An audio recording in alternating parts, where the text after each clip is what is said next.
Chapter 44. Boss Qian was stunned by this situation. Looking for him? But he hadn't called the police yet. Looking for me? But I haven't contacted you yet. President Qian couldn't help but say. Hearing this, the investigator chuckled. Your son's matter has already caused such a big commotion. How long will it take for you to contact us? Wait. What do you mean by that? President Qian suddenly felt that something was wrong. Mrs. Qin also frowned and subconsciously looked at Bai Yunji. She still had a playful expression on her face. Mr. Qian, do you remember that your son's matter was also investigated by the police station last year? The investigator's eyes were filled with mockery. We didn't find any evidence of your son that time. But this time, the video of your son being a bully in school has spread on the school's Tieba forum. There are a total of 65 videos.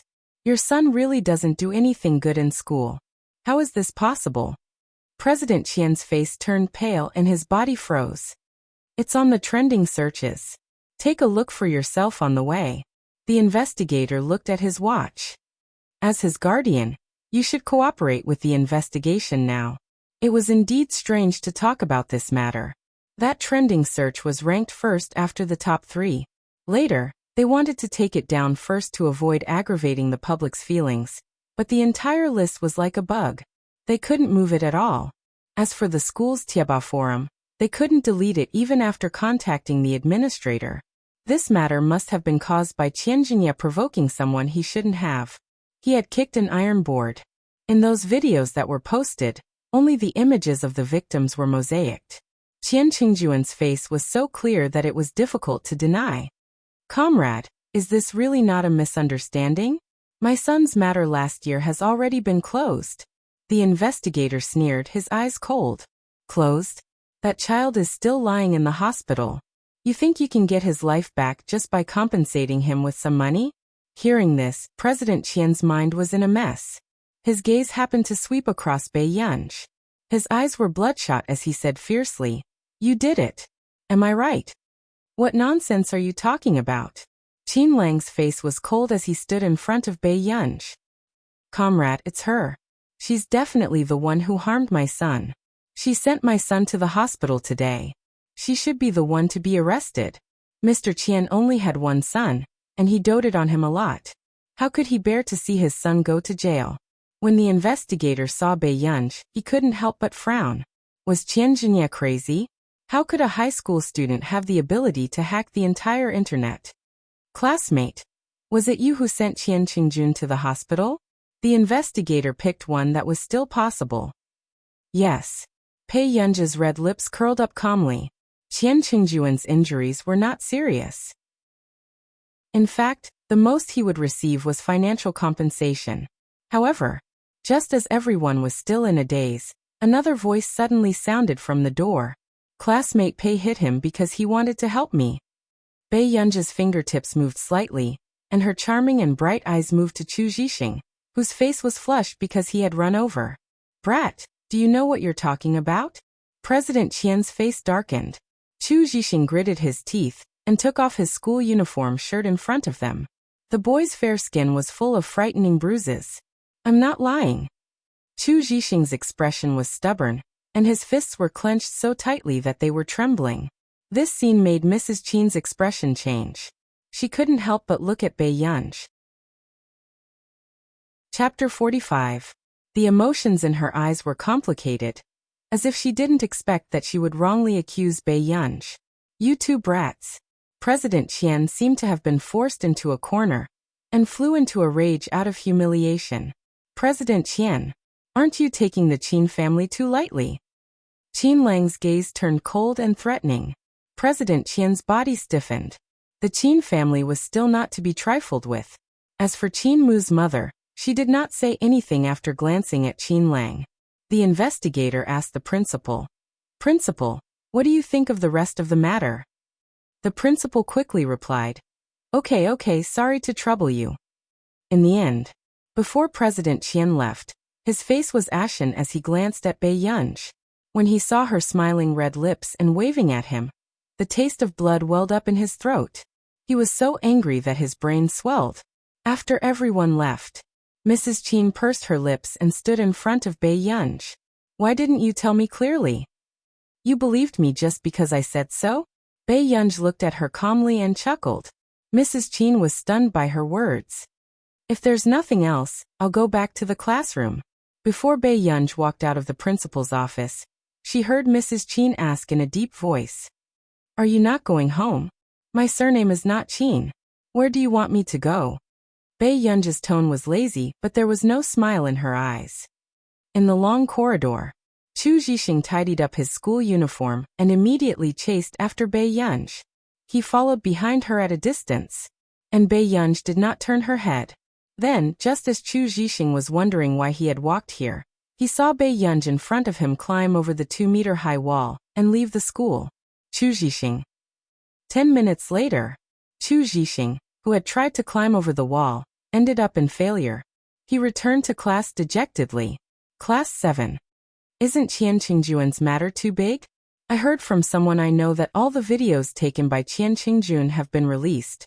And what's even more ruthless is that until now, our school's Tieba and the trending searches on the internet can't be removed. It's directly controlled by someone and there's a bug. Is it a hacker? It's so awesome. I don't know. Anyway, no matter who you provoke, you can't provoke a big shot in the computing field. Do you think it's a student from our school? What a joke. Cheng Zihuai is the one who does the most computer research in our school. With Cheng Zihuai's level, he can only be beaten up by such a god-level big shot. Chu Zhixing, who had just returned to the classroom, blinked.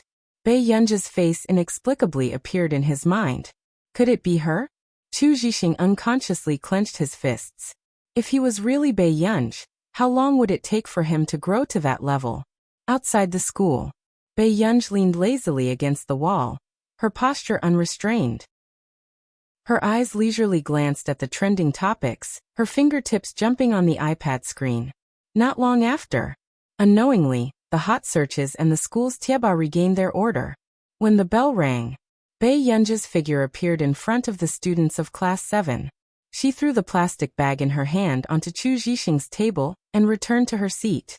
This scene made Lu Yuanxi, who had not been in the mood to sleep all afternoon, frown. Even Chu Zhixing was stunned.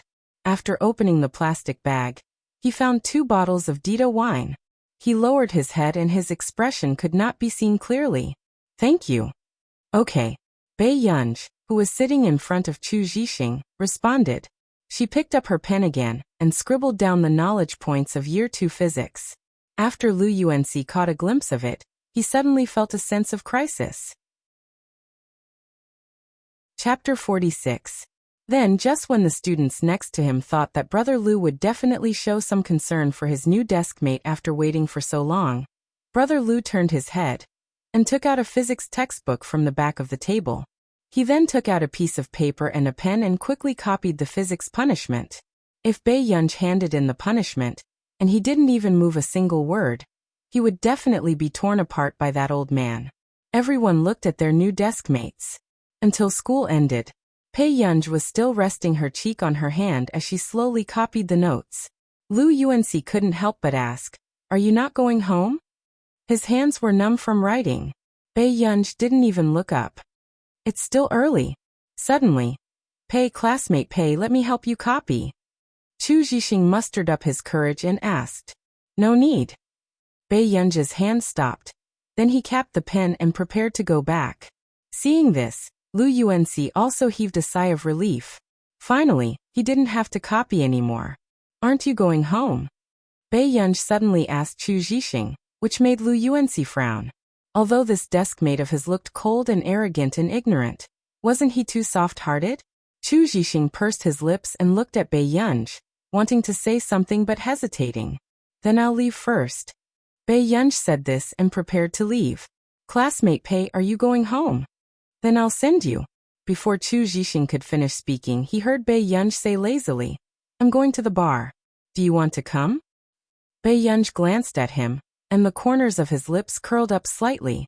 However, just as he walked to the school gate, he suddenly saw a familiar figure. The man was tall and handsome. The sleeves of his clean white shirt were rolled up to his elbows in a refined and elegant manner. His long, Straight legs under his suit pants were so abstinent that it made one's imagination run wild. His pale-colored eyes scanned the surroundings lightly, but his gaze was as cold as the moon. The passers-by couldn't help but peek, but they didn't dare to go forward. Bae-yunja's eyelids twitched. Why was he here? Student Pei, what are you looking at? Chu Zhixing, who had made up his mind to catch up, couldn't help but ask when he saw Bae-yunj standing by the side of the road. However, before he could finish his question, Bae-yunj pulled him aside. He also hid behind a tree. Are you hiding from that person? Chu Zhixing was stunned for a while before he reacted. Yes. Bae-yunj responded absent-mindedly. However, she was thinking about how she was going to meet Yu Manran at the bar now. That's your brother? Chu Zhixing's gaze was pure. When he saw that Bae-yunj did not refute him, he cautiously said, Classmate Pei, since your brother is here, you should go home with him. Hearing this, a dark light flashed across Bae-yunja's eyes, and her red lips curled up slightly. She looked at him with her beautiful eyes and seemed to be in a difficult position. Actually, I haven't thought about how to face him yet. Did you quarrel with your brother? Chu Zhixing asked. No, I have a brother complex. Look at my brother's appearance. It's easy for me to lose control. Bae-yunja's cat-like clear eyes were lazy and frivolous. When the young and ignorant Chu Zhixing heard this, he was immediately petrified. Wait a minute. Was this what he was imagining?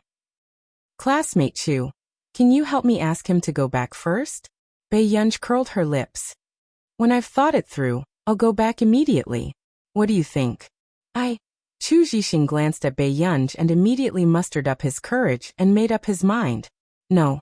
He couldn't watch such an illogical thing happen with his own eyes. Chapter 47. Okay. Chu Zhixing straightened his back and walked towards Huashidu, who was waiting not far away. Well, when he got closer, Chu Zhixing inexplicably became terrified. Huashidu heard the commotion and glanced at him. At this moment, when Chu Zhixing saw Huashida's face clearly, he almost thought that they were a couple. Student Pei's brother was too good-looking, wasn't he? What kind of godly looks was this? What's the matter? Huashidu put his phone back into his pocket and asked. I'm Bae-yunja's classmate. She said she's not around. Chu Zhixing's brain froze and he blurted out. These words made Hoshida's gaze deepen. He raised his eyes and looked at him. However, there was a hint of aggression in his nonchalant gaze. Is that so? Chu Zhixing, who had just reacted, was speechless. It was over. He was going to be beaten up. Actually, Chu Zhixing's little heart trembled slightly, but he did not forget to defend Bae-yunj. Actually, Student Pei didn't mean to not see you. After speaking, he lost his courage and said with a firm gaze, Student Pei is very kind. She doesn't want the two of you to get hurt. That's why she wants to calm down.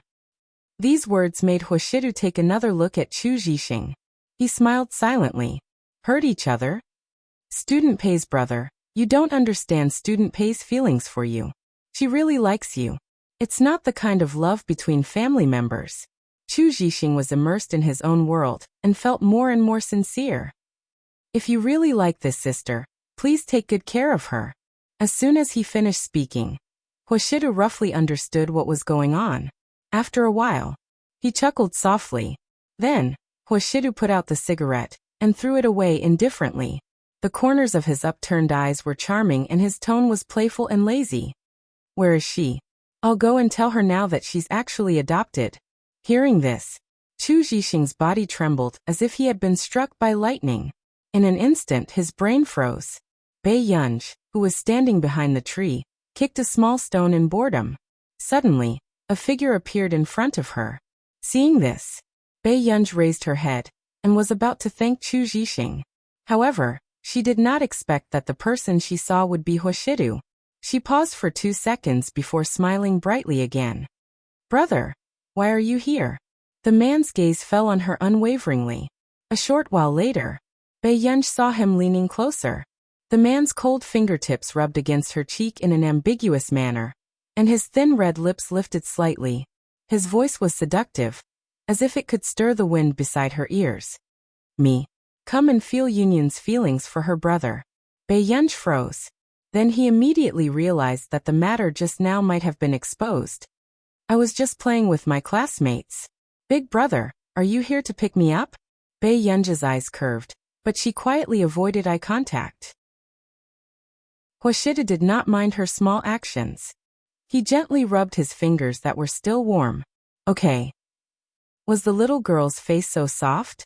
Big brother, actually, I have something on today.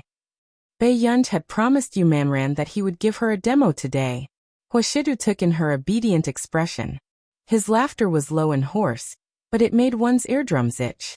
Okay, then I'll send you there. Bae Yunj? Question mark. In the end, Bae Yunj changed the location to a bookstore near the bar. Chapter 48. However, as soon as Bae Yunj entered, she regretted it. She looked up and saw Cheng Zihuai flipping through computer books. Cheng Zihuai was handsome and attracted the attention of many girls. When Bae Yunj saw him, she was about to leave when he noticed her. His gaze turned cold and his eyes were arrogant as he mocked her. Bae Yunj, I thought you knew your place. I didn't expect you to find me here. He was even more impressed with her stalking skills than before. Bae Yunja's eyes moved and she glanced at the police station opposite her. She dispelled the thought that had just risen in her mind. Then, Bae Yunj was about to leave. However, Cheng Zihuai stepped forward to stop Bae Yunj and looked at her mockingly. Playing hard to get and creating a chance encounter? Bae Yunj, have you forgotten that you don't like to come to bookstores at all? This person had really put in a lot of effort to attract his attention. Bae Yunj restrained the impatience in her eyes and seemed to have thought of something as she chuckled. She looked up with a flirtatious gaze. Yes. Seeing Bae Yunj admit it so openly, Cheng Zihuai didn't know what to say for a moment. Suddenly, Bae Yunja's gaze turned to the door, and the corners of her lips curled up. Who asked me to like the brother outside so much? Hearing this, Cheng Zihuai frowned, thinking that Bae Yunj was deliberately saying this for him to hear. Bae Yunj, you don't have to deliberately provoke me. His tone was cold and disdainful. Don't you know very well in your heart who I like? Bae Yunj looked at him calmly and raised her beautiful eyes slightly. Young Master Cheng, do I have to know what a piece of trash thinks? The original owner liked Cheng Zihuai, and was willing to suffer a lot for him. But according to her temper, she could only send Cheng Zihuai to the junkyard, and let him be a piece of trash. These words made Cheng Zihuai's face turn red. He gritted his teeth. Bae Yunj, was this woman crazy? The things that she had done in the past 2 days were things that she had never dared to do before. If you have nothing to do in the future, look in the mirror more often. Bae Yunj said with a smile that didn't reach his eyes as he enjoyed his angry look. After saying this, she glanced at the time and walked directly to the coffee bar on the second floor of the bookstore. This scene made Cheng Zihuai angry, but he also remembered what Bae Yunj had said just now. It's all because I like the brother outside so much. He couldn't help but sneer. I want to see what kind of man is out there. With that, Cheng Zihuai turned around and walked out with a dark face. There were so many people coming and going on the road that it was dazzling. Just as Cheng Zihuai was mocking her in his heart and disdaining Bae Yunja's words, he suddenly saw a black Rolls-Royce.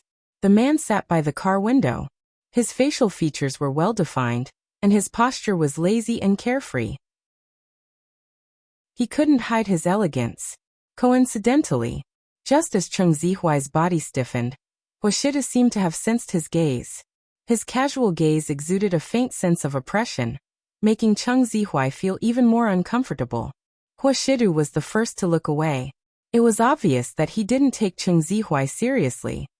He just leaned back lazily, opened the cigarette box between his slender fingers, and lit a cigarette. Only then did Cheng Zihuai react. He immediately turned his face away in a sorry state. For the first time, he felt inferior. Was this the man Bae Yunj was talking about? Impossible.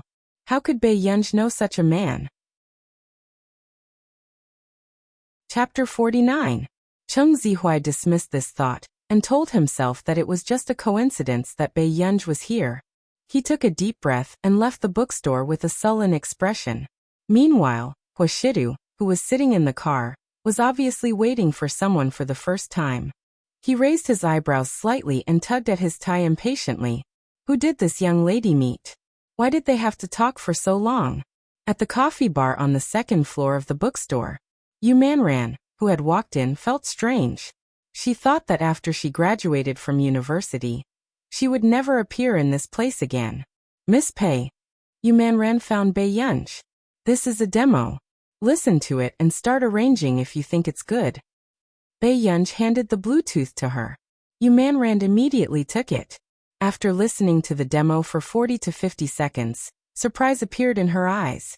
She couldn't help but look at Bei Yunj. This girl who looked to be in her 20s was as good as those big shots who had won awards overseas.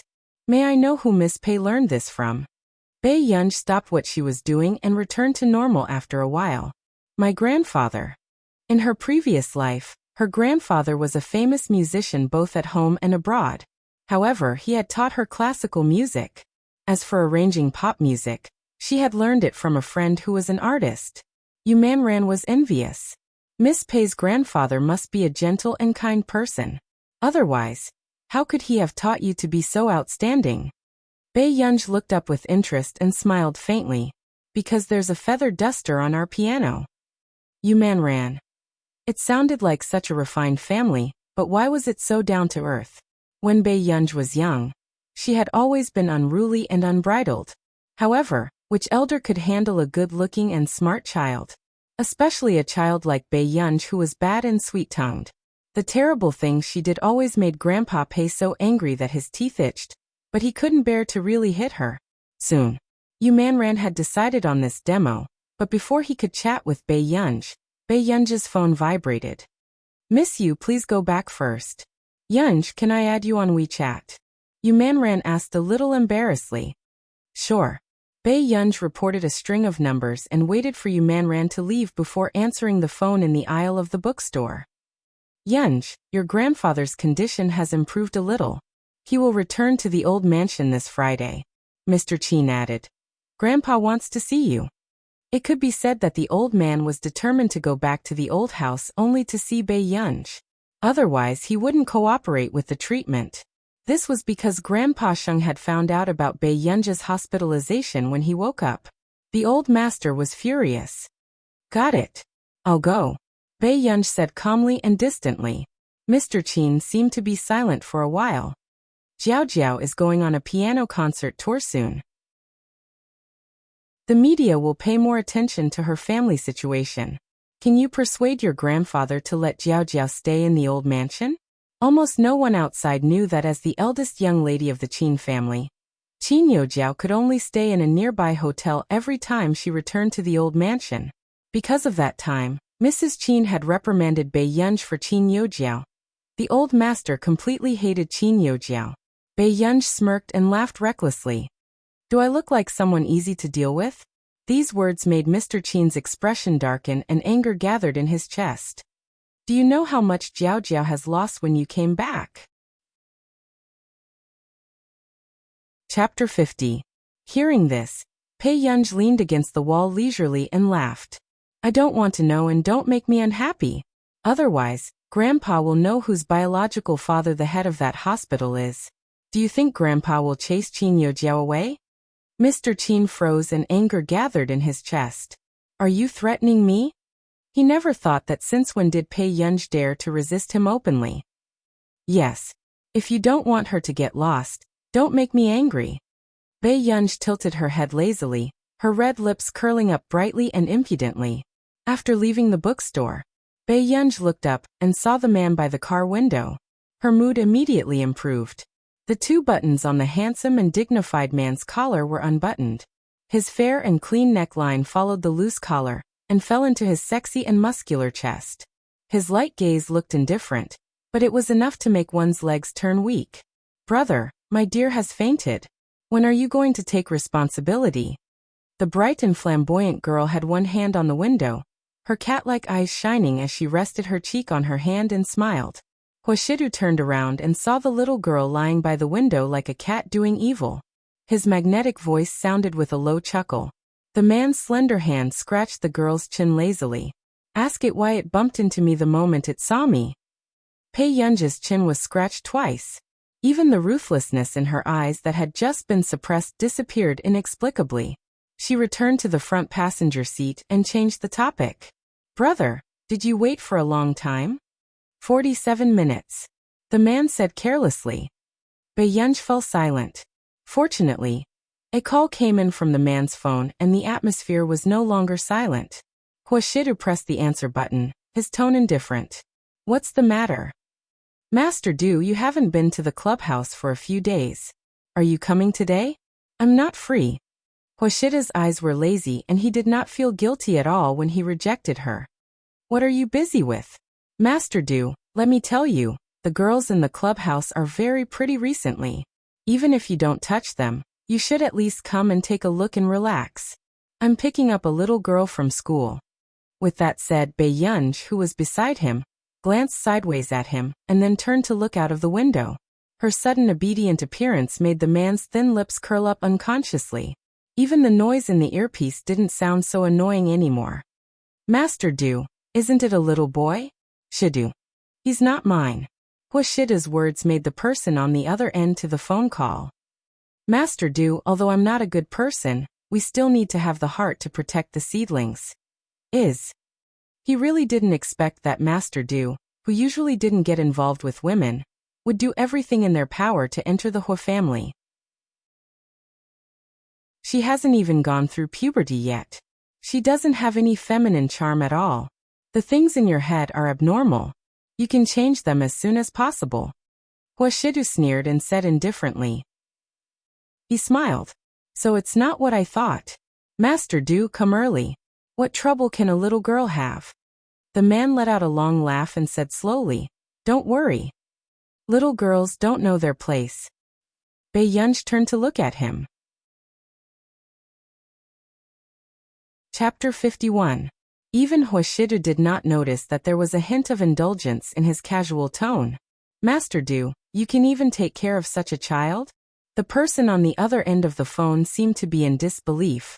It was not that he had never seen Master Du take care of a child. Every time he saw the young master of the Hwa family working hard to use his short legs to catch up with the calm Hwashidu in front of him, his heart ached a little. At this moment, when Hwashidu heard this, his gaze swept over Bae-yunj unhurriedly. His gaze was fixed on her as his happy low laughter suddenly floated into her ears. His magnetic voice was lazy and sexy.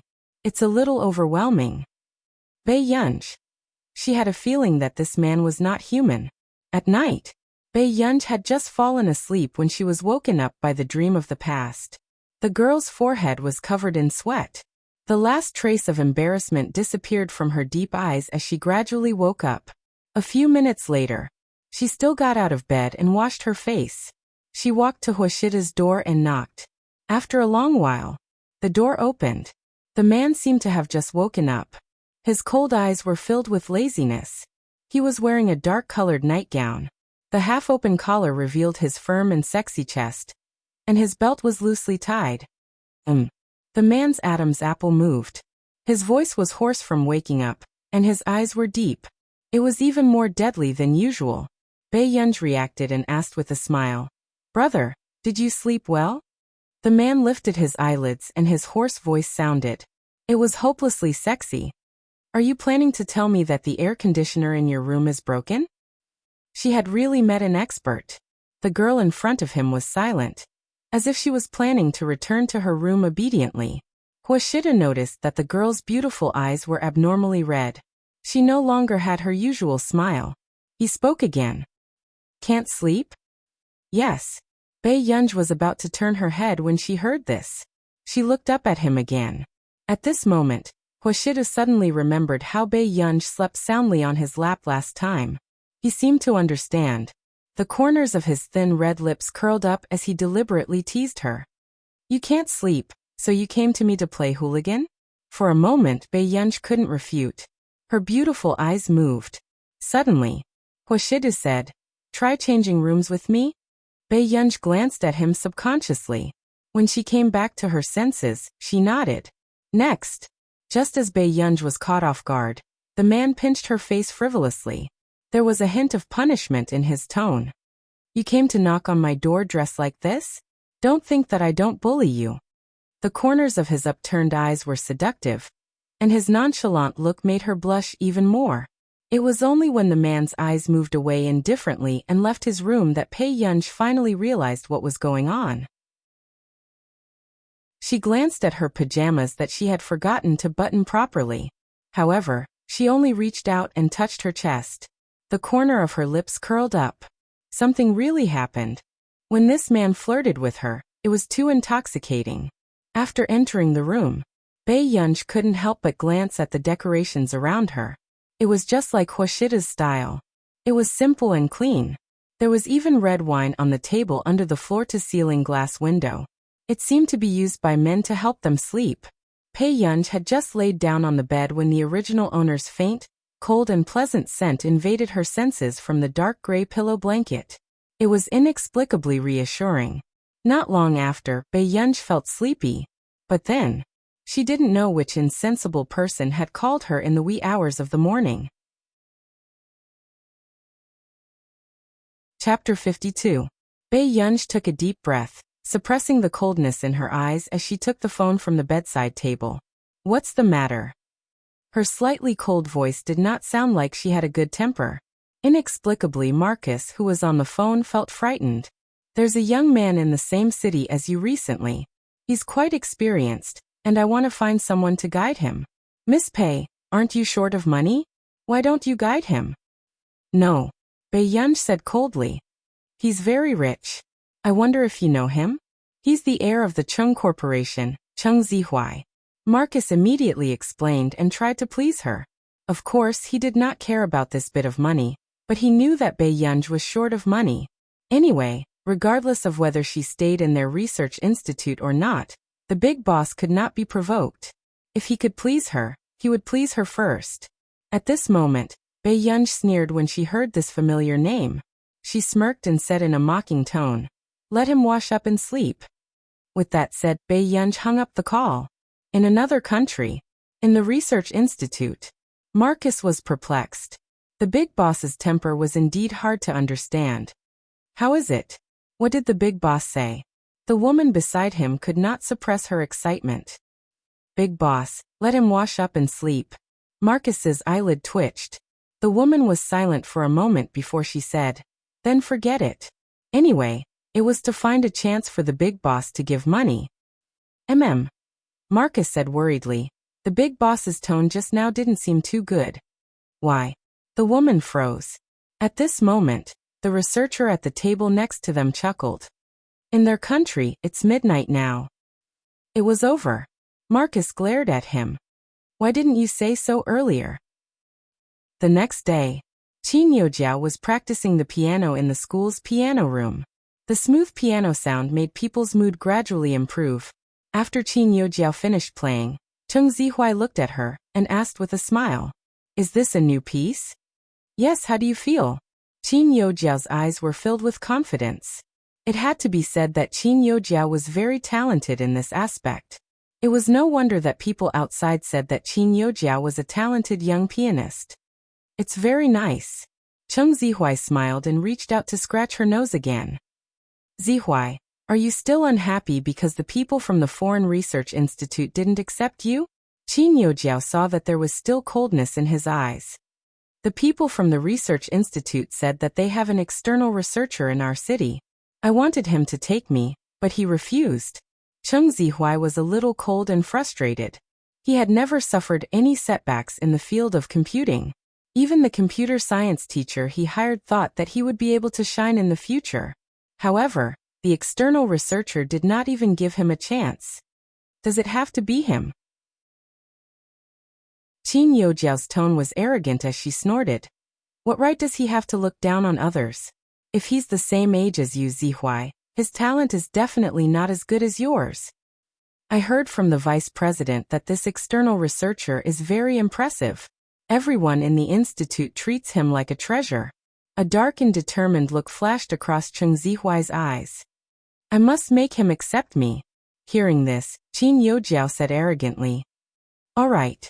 However, Zihuai, when that person finds out about your talent, he will definitely regret not accepting you back then." The gloominess on Chung Zihuai's face dissipated and he said with a smile, How's your relationship with your third brother recently? Chapter 53. A dark look flashed past Qin Yojiao's eyes as she smiled. It's all right. Cheng Zihuai asked. I heard that he came to school for Bei Yunj. Qin Yojiao clenched her fists a little, but pretended not to care and said, her parents' number is third brothers. These words made a trace of disgust flash past Cheng Zihuai's eyes.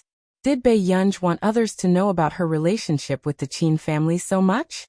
Qin Yojiao looked at him and smiled arrogantly. Her tone was contemptuous.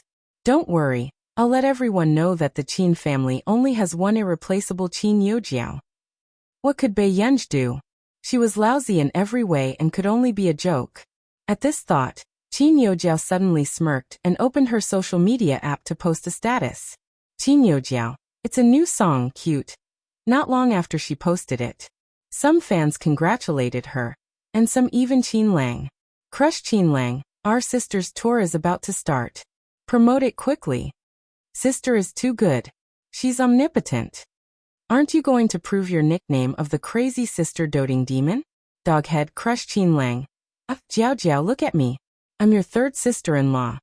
The little princess of the Qin family is so prestigious. I'm so jealous. Seeing these comments, the corners of Qin Yojiao's lips curled up uncontrollably as her vanity was satisfied. A trace of ridicule flashed past her eyes. So what if she was his biological daughter? She was not presentable at all. At the training base. Brother Lang, look. You and your sister are on the trending searches again. The team member said excitedly. My sister. Hearing this, Qin Lang's eyes lit up and he snatched his phone away to open the trending searches. Hashtag Qin Lang, Qin Yojiao hashtag Qin Yojiao's piano tour hashtag, and other terms were already in the top 10. However, when Qin Lang saw this name, his expression darkened. You're talking about her? His tone was not good. Hearing this, the team member was amused. Brother Lang, you have other sisters? Hearing this, Qin Lang wanted to say something but hesitated, his handsome expression turning even uglier. Actually, he had not mentioned Qin Yojiao much, but Qin Yojiao's piano tour had always been popular. Since he never intended to hide it, he didn't take it seriously even when it was exposed. But now, Qin Lang realized that what originally belonged to Gu, or had become Qin Yojiao's. Qin Lang's expression didn't look too good. He didn't explain to his team members either. Instead, he expressionlessly logged into the account that he had not logged in for 2 years. He glanced at the people who tagged him and couldn't help but chuckle. A short while later, the people who had been waiting for Qin Lang's response finally noticed his movements. However, after reading it, everyone felt that something was amiss. Crush Qin Lang. I really want to be blacklisted. Aggrieved image. JPG. The fan clicked on the screenshot of the chat. She realized that the nickname Qin Lang had given her was Gu. Qin Lang sent 2 messages in a row, but the other party did not respond. There were even red exclamation marks on the messages. Gu's third brother was wrong. Burying her head and crying bitterly. JPG. The fans who saw this post immediately exploded. Who is Gu? Ha ha ha ha. Who would have thought that Boss Lang would have such a day? Wait a minute. Qin Lang is this girl's third brother? But Qin Yojiao doesn't have a nickname. Everyone suddenly realized what was going on. However, not long after, Qin Lang's mother called and questioned Qin Lang with a sharp voice. Qin Lang, who told you to send that chat record? Qin Lang didn't care at all and said with a chuckle. They said that I dote on Qin Yojiao, so I have to clarify it. Chapter 54. I think you're crazy. Qin Lang, if you don't delete it for me, do you believe that I'll take Jiao Jiao away? Seeing that Mrs. Qin was so stubborn, Qin Lang frowned. Mom, do you not know who your biological daughter is? Mrs. Qin suppressed her anger. Qin Lang, if people find out that Bei Yunj is your younger sister, apart from embarrassing you, what good can happen? She smiled and said, Jiao Jiao has been outstanding in all aspects since she was young. She played the piano when she was 19 years old. Qin Lang, do you know that it's your blessing to have such a sister? Hearing this, Qin Lang's expression darkened. However, his heart wavered. It was not because he felt that Gu'er would be embarrassed, but he was also afraid that others would compare Gu to Qin Yojiao. He didn't want Gu'er to be criticized by so many people. After a long while, Qin Lang took a deep breath. Mom, you're the one who shouldn't mention this the most. Don't you have any responsibility for Gu or becoming like this? You only know that Qin Yojiao wants to please you, but why don't you know that this originally belonged to Gu? She wouldn't have been like this. My responsibility. Mrs. Qin's elegant voice became sharp. Do you think I want to carry the wrong child? But why don't you think about it? I've doted on Jiao Jiao as my daughter for so many years. Now you're telling me that I've carried the wrong child? A girl I've never met is my daughter. How can I accept this? At the end of the day, you think that Gu can't compare to Qin Yojiao. Can she compare to her? She doesn't look like someone from our Qin family at all. She cheated in exams and caused trouble in school. She can only embarrass me and your father. Mrs. Qin mocked softly. I can't hurt Jiao Jiao's heart because of her. Qin Lang fell silent. Even if he heard these words, he felt a stab of pain. Not to mention Gu. He chuckled. Sure. Soon. Before Mrs. Qin could heave a sigh of relief, she heard Qin Lang say carelessly. You don't love her, but I do. I'll give Gu'er 10 times or 100 times how much you dote on Qin Yojiao and dote on her like a princess. Qin. Anger gathered in Mrs. Qin's eyes, but before she could finish speaking, the call was hung up. At the training base, Qin Lang looked at this post and thought for a long time before deleting it. Then, he clicked on his follow list and unfollowed Qin Yojiao. This move made the fans confused. What's going on? What happened to Crush just now? F***CK, my husband's 12 followers have become 11. Who is so pitiful to be unfollowed by my husband? You might not believe it, but it seems to be Qin Yojiao. What? Qin Yojiao is unlocked. Why do I feel like this is even stranger? Is Qin Yojiao really the little princess of the Qin family? However, not long after the fans discussed, Qin Yojiao's fans started to flood the comments. Normal siblings, please don't read too much into it. The Qin family only has one little princess rabbit. You want to defame my Jiao Jiao just because of a screenshot? Besides Qin Yojiao, does the Qin family have any other daughters? Even if she does, she can't compare to our Jiao Jiao. Qin Lang smiled when he saw these messages. Jiao your father. After saying that, Qin Lang started to pull Qin Yojiao's fans into a frenzy. Not long after, Qin Yojiao's fans, who had originally planned to post a few more comments, realized that they could not comment. Hengda High School. Brother Lu, you're amazing. With these dark circles under your eyes. Did you go on a date with a young lady yesterday? Hearing this, Lu Yuanxi resisted the urge to scold someone and glanced at Bei Yunj coldly. Chapter 55. Hearing this, Lu Yuanxi resisted the urge to scold her and glanced coldly at Bei Yunj. If it weren't for this person, she would have finished copying in class yesterday. He wouldn't have had to write all night last night. Thinking of this, Lu Yuanxi was even more confused about Bei Yunj. She kicked over Ling Jiwei's desk in front of the Dean of Teaching, and even sent Qian Qingjun to the hospital. She was unruly, but she copied the physics teacher's punishment seriously and diligently. Student Pei, you seem to have become prettier recently. Hearing the voice behind him, Lu Yuanxi frowned. Why didn't he know that Chu Zhixing was so good at talking? However, when he turned his head impatiently and happened to meet the girl's side profile, he couldn't help but be stunned. Previously, he also knew that his new deskmate was very beautiful. However, there was a faint layer of red at the corners of her eyes, and she didn't look like someone to be trifled with. In the past 2 days, Bei Yunj's face was glowing, and her already bright eyes were even more languid. Suddenly, he heard the person next to him say without blushing, Little Chu, you have to say something that others don't know. Lu Yuanxi. Soon after class, the physics teacher received 2 neat copies of the punishment, and was very gratified. He held a copy of the penalty slip in each hand and smiled. Do you see this? Whether you're the school bully or the school belle, I Zhaoyi will never miss a punishment. Lu Yuanxi, Bei Yunj. Teacher Zhaoyi had always been impartial and everyone knew that. However, what surprised everyone this time was that teacher Zhao Yi had actually chosen Bei Yunj as the class representative this semester.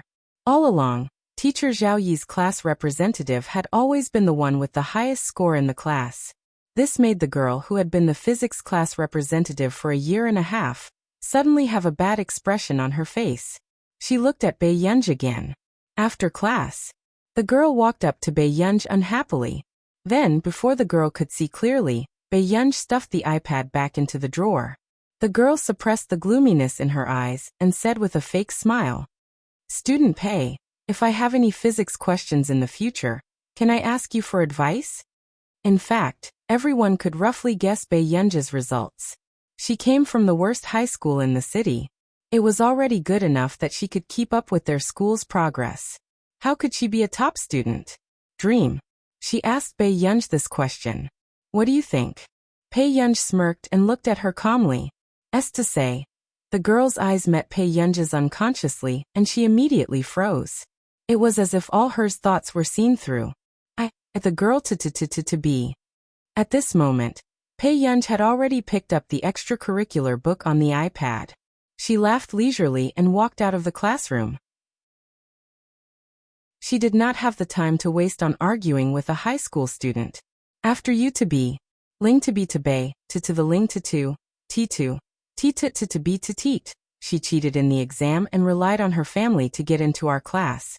When she enters society in the future, she won't even be able to climb into our circle. At the door, Bei Yunj found it troublesome to type, so she called Marcus directly.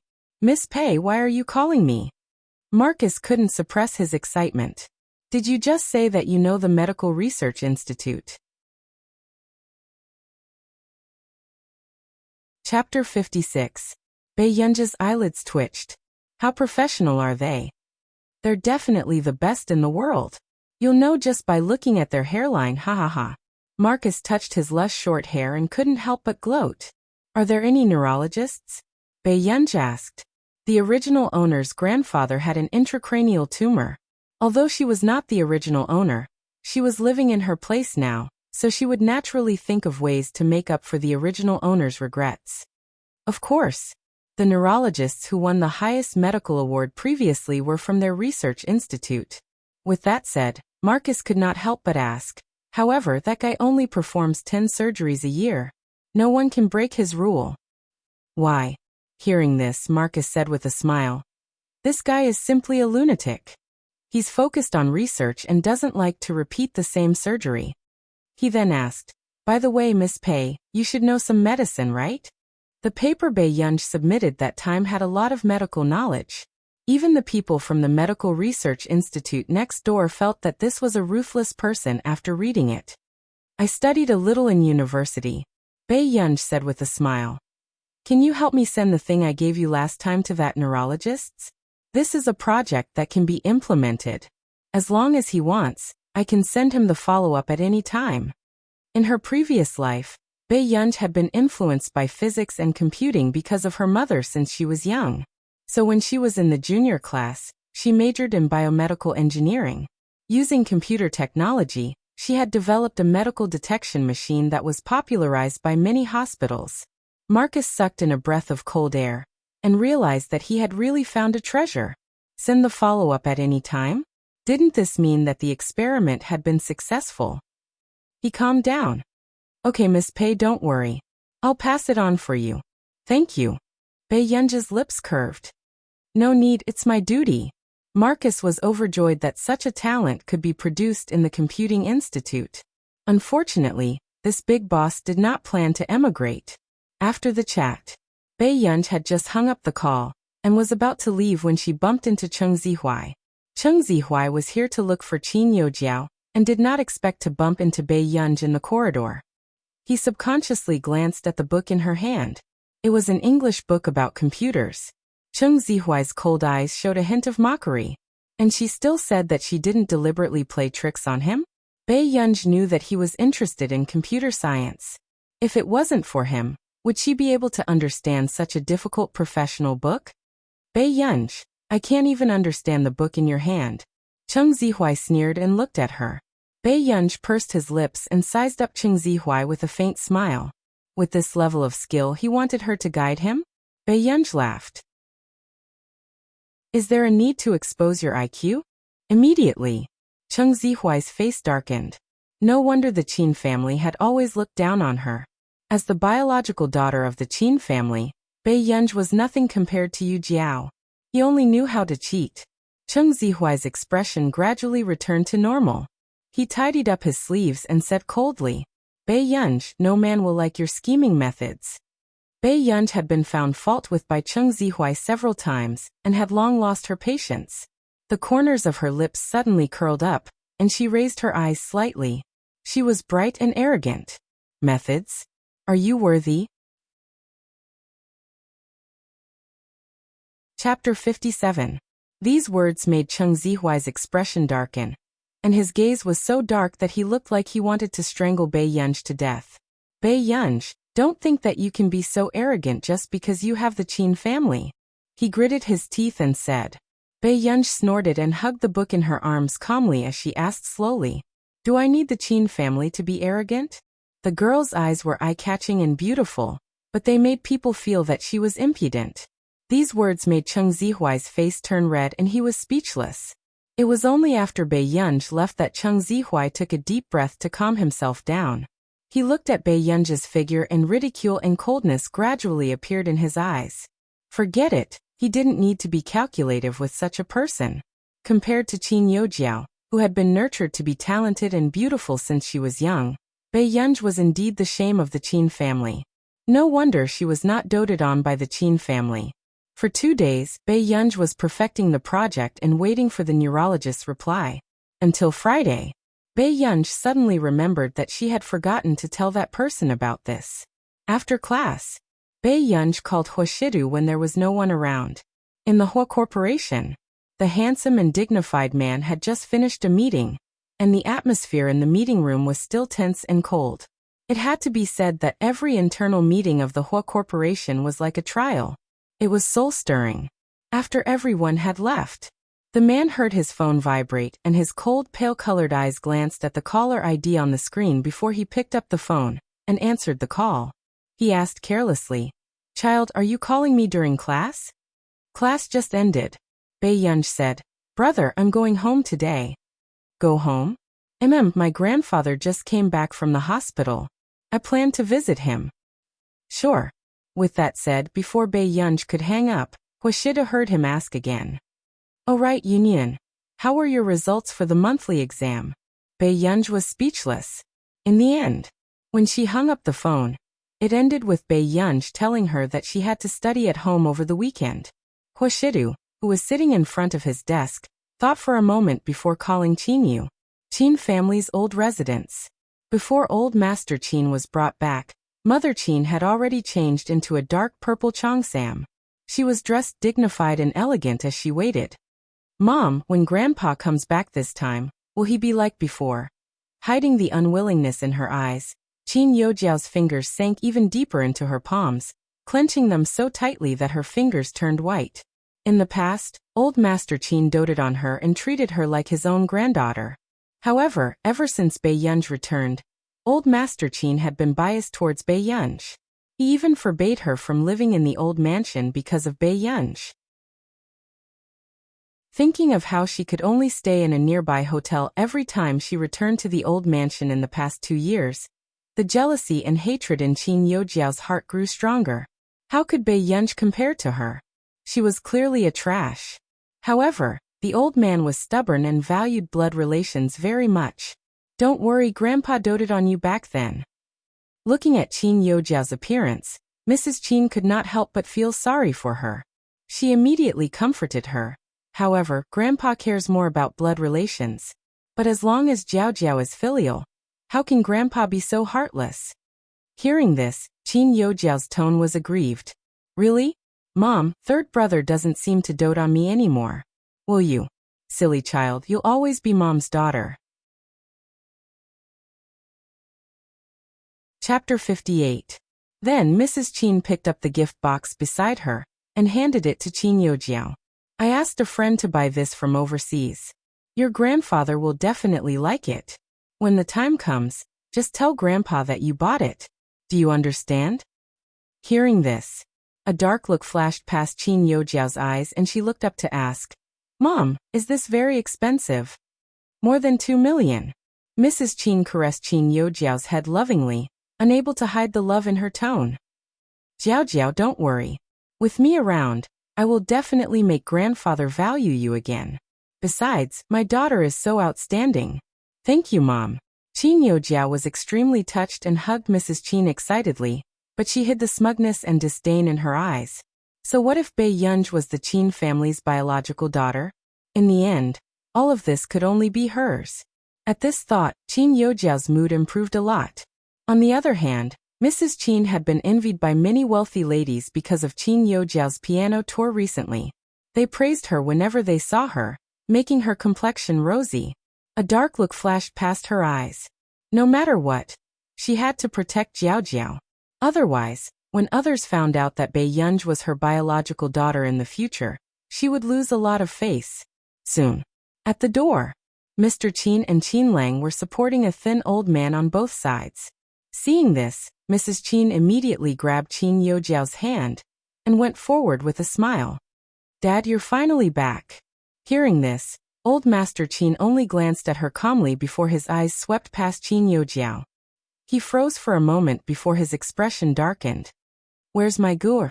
At this moment, before Mrs. Qin could get Qin Yojiao to greet old Master Qin, she heard old Master Qin's question, and her expression immediately darkened. After Mrs. Qin's expression calmed down, she said with a smile, she probably hasn't arrived yet. She changed the topic, and the meaning was unclear. However, Jiao is from the same school as her. But Jiao arrived very early. I don't know what she's busy with. Hearing this, Qin Lang's expression darkened. Was she saying that Gu, or was unfilial in front of grandfather? Then Qin Lang was about to speak when he heard old Master Qin say angrily, You don't know what your daughter is busy with and you still have the cheek to say it. What if Gu, or ran into trouble along the way? What should we do? Qin Lang. She really didn't need his help. Grandpa was still the same as before, extremely biased. As expected, after being rebuked by old Master Qin, Mother Qin's expression changed again. Beside him, Qin Yojiao's body froze. She felt like she wasn't a member of the Qin family. That child doesn't need my concern. I wasn't the one who took care of her in the past. Mrs. Qin forced a smile onto her face. Dad, Jiao has been working very hard recently. She's ranked second in the entire cohort, and even won the first prize in the competition.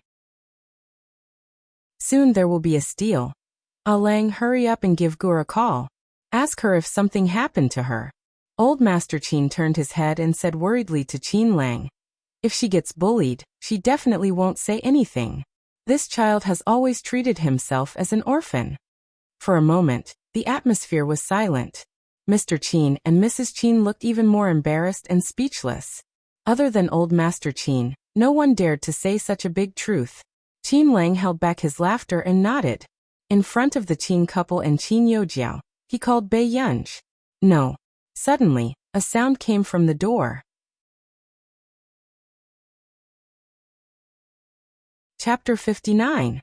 The girl's lazy voice was still clear and melodious. Instantly, everyone's eyes turned to Bei Yunj. Bei Yunj walked towards them slowly from the door. In the end, her eyes landed on old Master Qin. Bei Yunj looked at the old man who couldn't suppress the joy in his eyes and hesitated for a moment. Grandpa. Gur, did something happen on the way? Or is there too much homework in school? Why did Gur lose so much weight? The more old Master Qin spoke, the more his heart ached. As he held Bei Yunj's hand, there was guilt and self-blame in his eyes. If his body was stronger, he could still keep Gur by his side and let Gur live a good life for another 10 to 20 years. However, fate made a fool of him. His body couldn't last more than a year or two.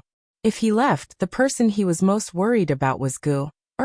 At this thought, old Master Qin's eyes turned red. No. Bei Yunj could see that the old man in front of her was really good to her, but for a moment, it was difficult for her to accept the original protagonist's family.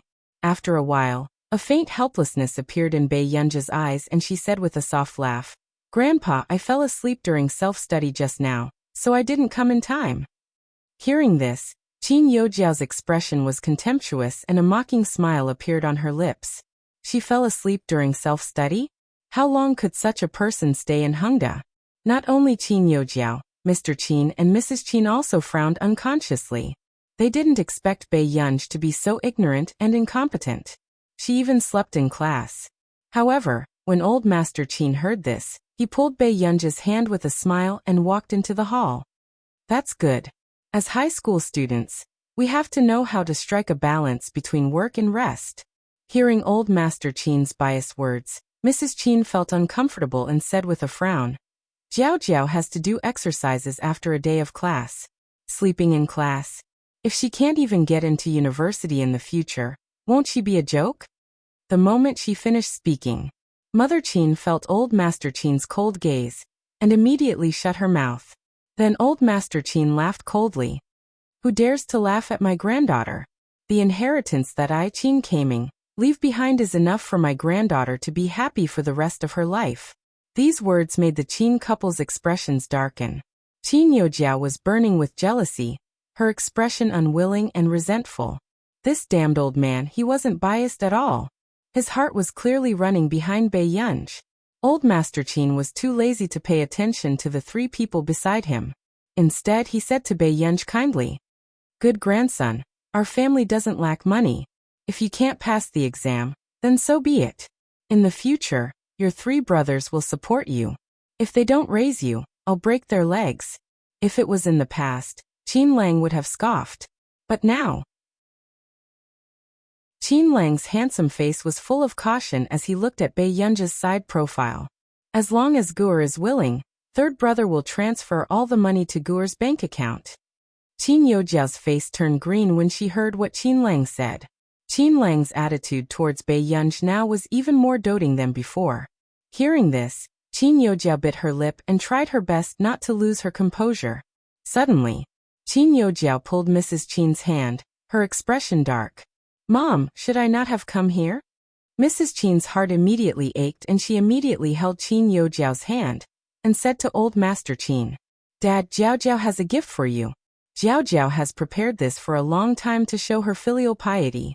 Open it and take a look. Chapter 60.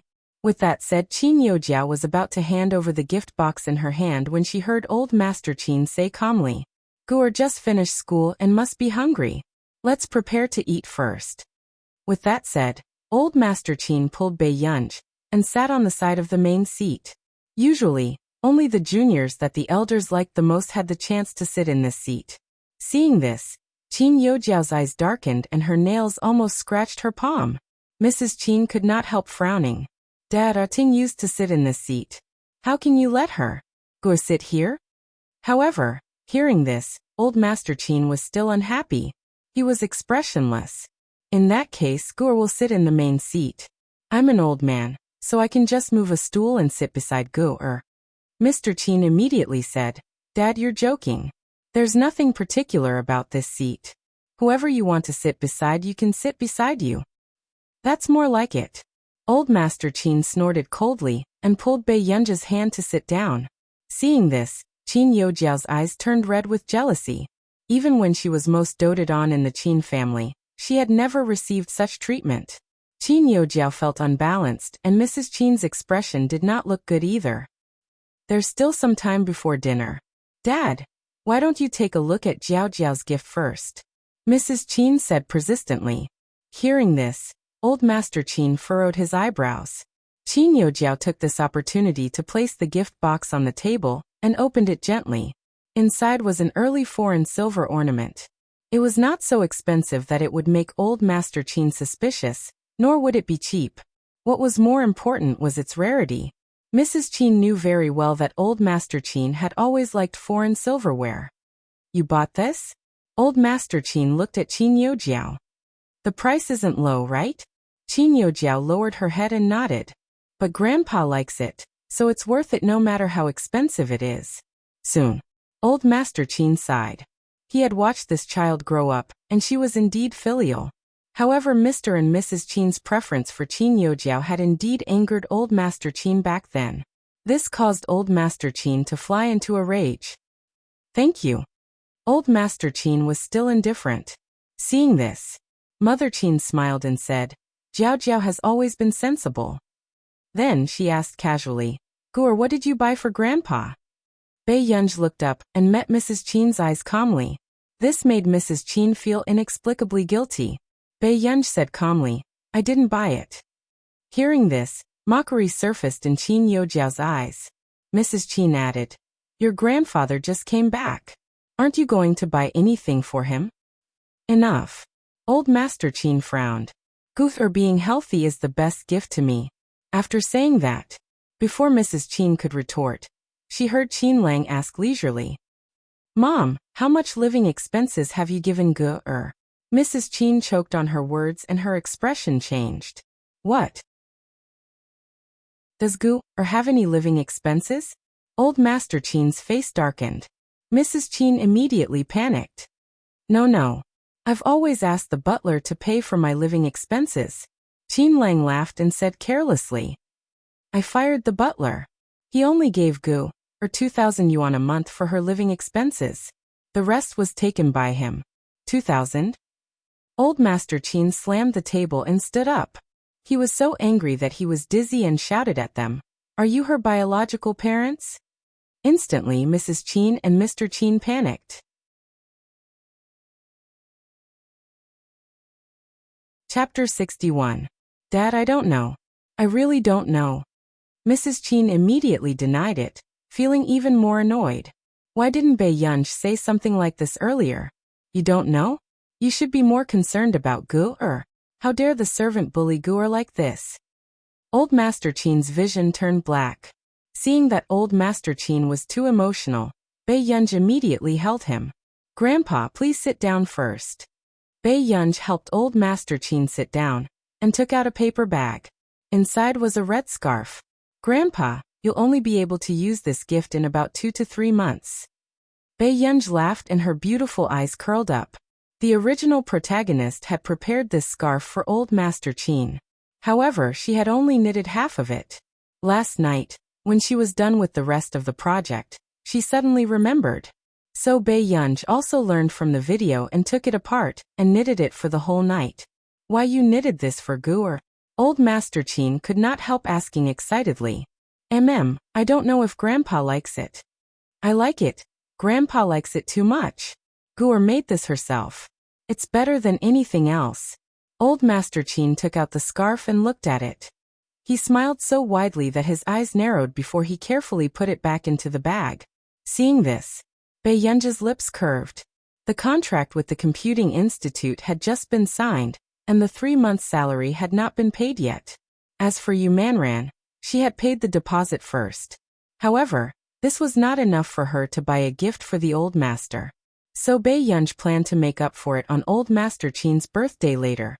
However, seeing this, Qin Yojiao's expression was terrible, and she was trembling with anger.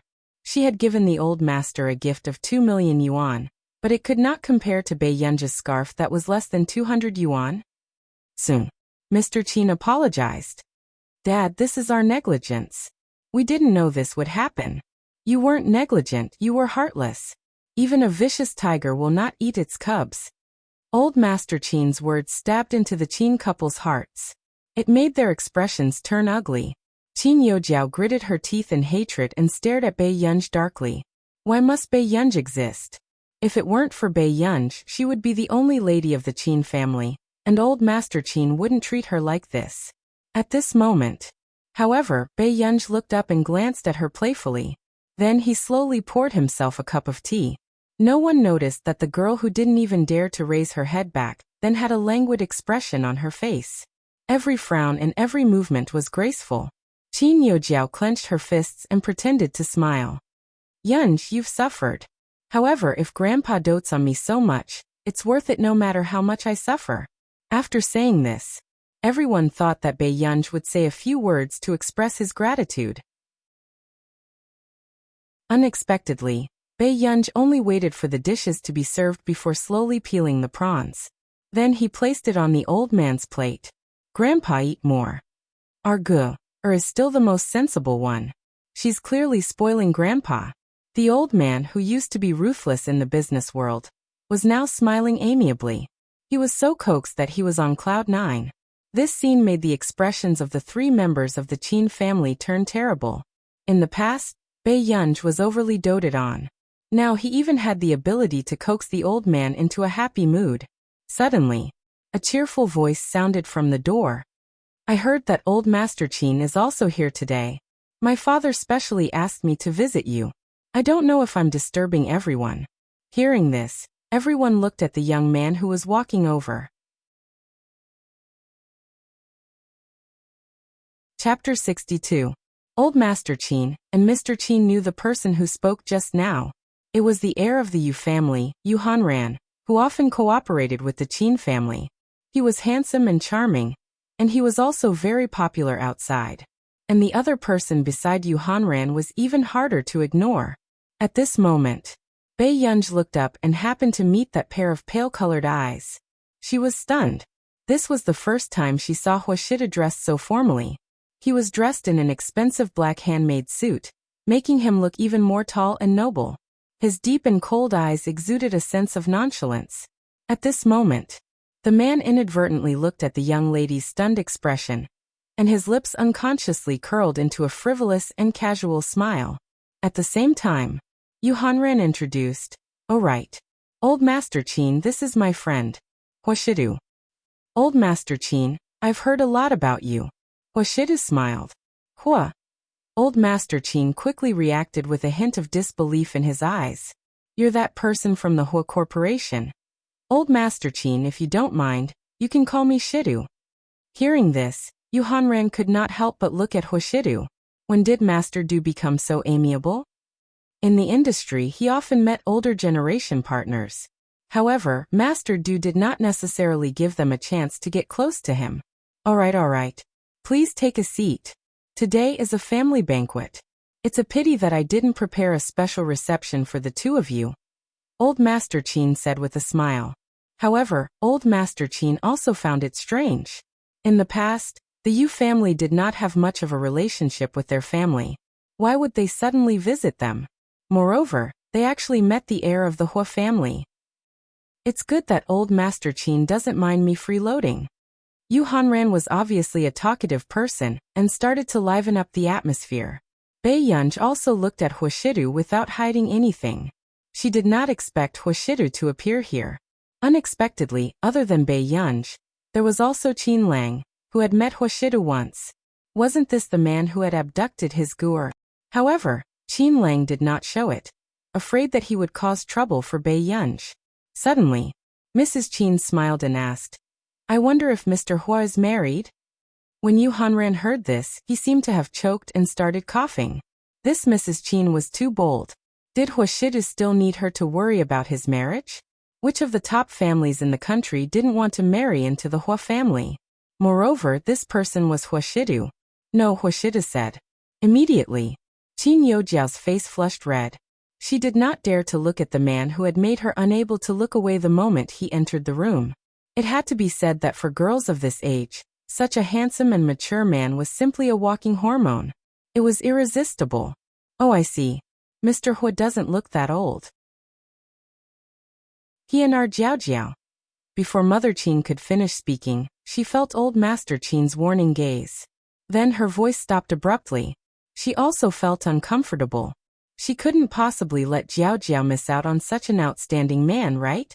Grandpa Sheng didn't allow her to introduce him to Jiao. Could it be that he was interested in Bei Yunj? Huashidu asked, "Jiao." Hearing the man call her name, Qin Youjiao's heart beat faster. In the next second, Huashidu's magnetic voice could not hide his low laughter. It was ostentatious and light.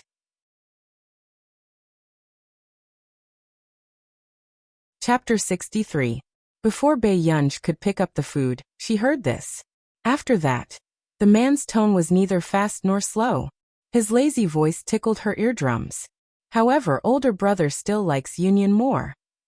Instantly, all eyes were on her, from shock to disbelief. What was going on? These two knew each other. Suddenly, Qin Youjiao's face turned green and red. Her expression was extremely ugly as she looked at Bai Yunj instinctively. How did Bai Yunj know such a man? When old Master Qin mentioned the Hua surname just now, she suddenly remembered that her friend had mentioned the Hua family, especially the current president of the Hua Corporation, Hua Shidu. Even though she was the young lady of the Qin family now, she knew that there was a certain gap between her and this man. But at this moment, she saw with her own eyes that this handsome and dignified man called Bai Yunj, Union intimately. Gur, you know each other? Old Master Qin was the first to react and asked in disbelief. Bai Yunj glanced at Hua Shidu and said with a smile, "We met by chance." Hearing this, however, Yu Hanran, who was beside him, looked at Bai Yunj. The others were skeptical and thought that there might be nothing between the two of them, but he knew Master Du's temper very well. If there was nothing, why would Master Du, who had never been close to women, take the initiative to approach her? But then again, this girl was indeed eye-catching and beautiful. Suddenly, old Master Qin said with a smile, "Then it must be our Guer who has troubled you, Mr. Hua." "It's not considered trouble." Hua Shidu smirked and saw that Bai Yunj was still staring at him.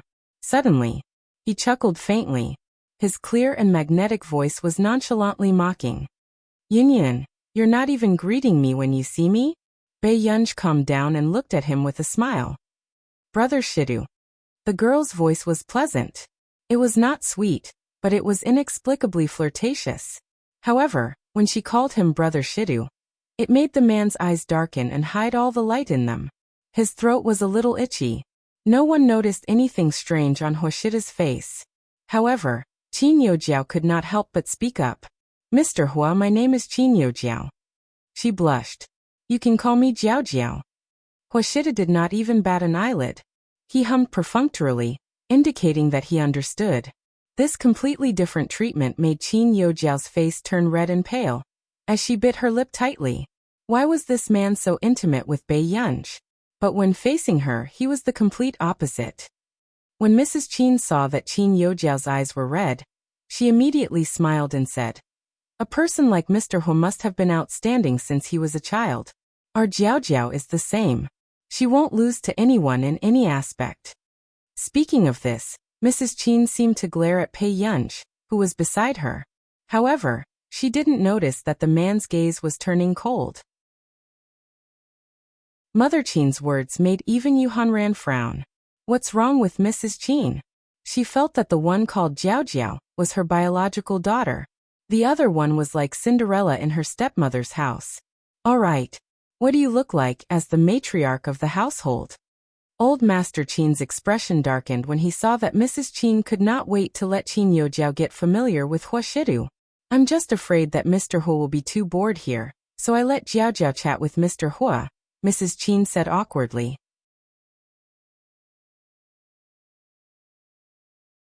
Chapter 64. Old Master Qin was expressionless, and his words made Mrs. Qin's face turn red and pale. Mr. Qin hurriedly saved the situation. "Dad is right. Let's eat first. Let's all eat." Hearing this, everyone started to eat in silence. Only old Master Qin cared about Bai Yunj from time to time. The Qin couple beside them did not look too good. Not to mention Qin Yojiao. Until the end of the meal, Mr. Qin said respectfully to old Master Qin, "Dad, I spent a lot of time contacting Dr. Fang Gushing recently. Why don't I accompany you to Ming City after a while, and see if there's a better treatment?" "Fang Gushing? Isn't it very difficult to invite Dr. Fang?" Old Master Qin had heard of this neurologist before. He was very famous in the industry. However, this person was arrogant and was not easy to invite. Hearing this, Mr. Qin's eyes were filled with pride and he said with a smile, "Dr. Fang gave a speech in Hengda previously and had a deep impression of Jiao Jiao. This time, he did it for Jiao Jiao's sake." With that said, old Master Qin did not expect this either. However, Qin Yojiao lowered her head shyly and said softly, "I didn't help much. It's just that Dr. Fang happened to be free, so he gave me face." "Jiao Jiao, why are you being so humble in front of your own family? Why does Dr. Fang only give face to Jiao Jiao and not others?" Mrs. Qin smiled dotingly and said to old Master Qin, "Dad, Jiao Jiao is really concerned about your matters. Apart from the 2 million yuan gift this time, She's also very concerned about your condition and hopes that you can recover soon. With that said, Mrs. Chin could not help but glance at Bei Yunj. Bei Yunj was sitting by the sofa, playing with her phone, and had no intention of looking up to speak. She smirked and a trace of disgust flashed past her eyes as she turned her head away. However, she did not expect this scene to be seen by the man beside her.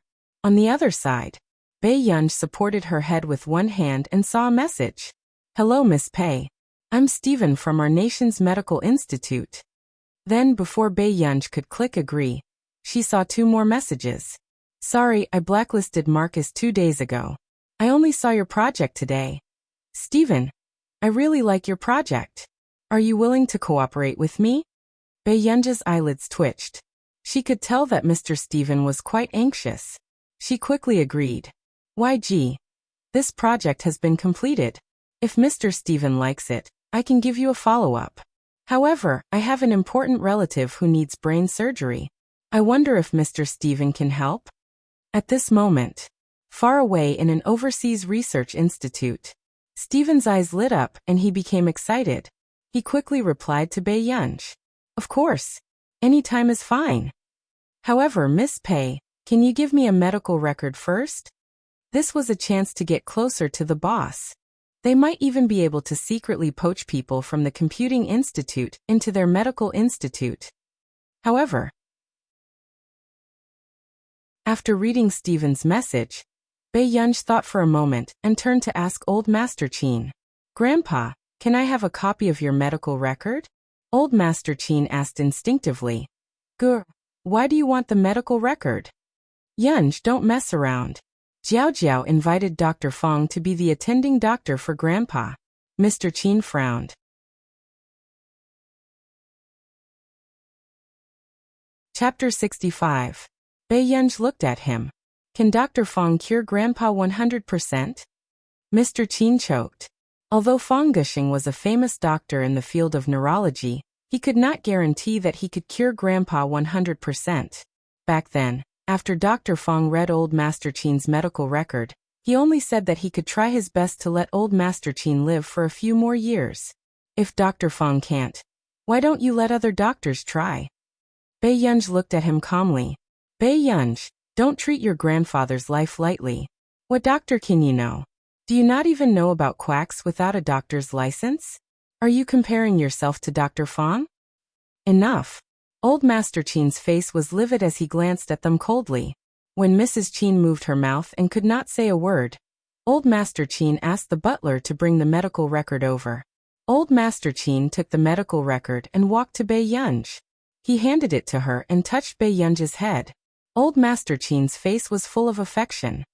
"Gur is a filial child. Grandpa understands." Bei Yunj was stunned for a moment. She took the medical record and the corners of her lips gradually curled up. "Grandpa, don't worry." A dark glint flashed across her beautiful eyes, but her tone sounded like she was joking. "As long as there is a 1% success rate, even if I have to go to the gates of hell, I will drag you back." Not many people took her words seriously. However, Old Master Chin's eyes were red. He reached out and hugged Bei Yunj. At his age, he was not afraid of death. The only thing he was afraid of was that Gu, or was not doing well. Old Master Chin laughed and hid the tremble in his voice. "Okay, Grandpa hasn't seen Gu or get married yet. I can't bear to leave." Hearing this, Yuhan Ran instinctively looked at Huashidu beside him. He saw Huashidu standing at the side. His well-defined hand tugged at his tie impatiently, and the tip of his throat moved. His usually lazy pale-colored eyes were filled with coldness and unreadable emotions. His aura was even more oppressive. Huashidu had guessed that Bei Yunj was not favored at home. Otherwise, she wouldn't have hugged a strange man's neck and asked him to take her away instead of going back with her brother. But what he didn't expect was that the Chin family's situation was worse than he had imagined. If it weren't for the fact that Old Master Chin was around and didn't need his protection, he would probably have taken the little girl away. Stephen was still waiting. Bei Yunj roughly finished reading the medical record and translated it briefly for Stephen. She also sent him the CT scan taken at the hospital. It was daytime in Country R now, so the results would probably be out soon. Bae Yunj knew that old Master Chin's condition had worsened. The longer they delayed, the more dangerous it would be. However, not long after Bae Yunj uploaded the video, Stephen quickly replied. Stephen, this surgery is not a problem, but it must be done as soon as possible. Also, Miss Pei, send me the complete medical record tomorrow. Bae Yunj unconsciously heaved a sigh of relief. She smiled and continued to chat with him. YG. Alright, thank you, Mr. Stephen. YG. When will Mr. Stephen be free? Where is the surgery? Stephen. Since you're not feeling well, I'll go to Yincheng. How about next Wednesday? I can also talk to Miss Pei about the project. Seeing this message, Bae Yunj was a little surprised.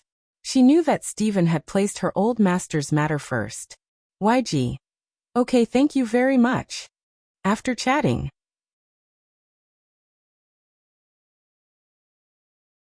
Chapter 66. After Bae Yunj regained her senses, she asked, Brother, why are you here? It's noisy inside. The man was tall and had long legs. His exquisitely tailored black suit made him look lazy and dignified.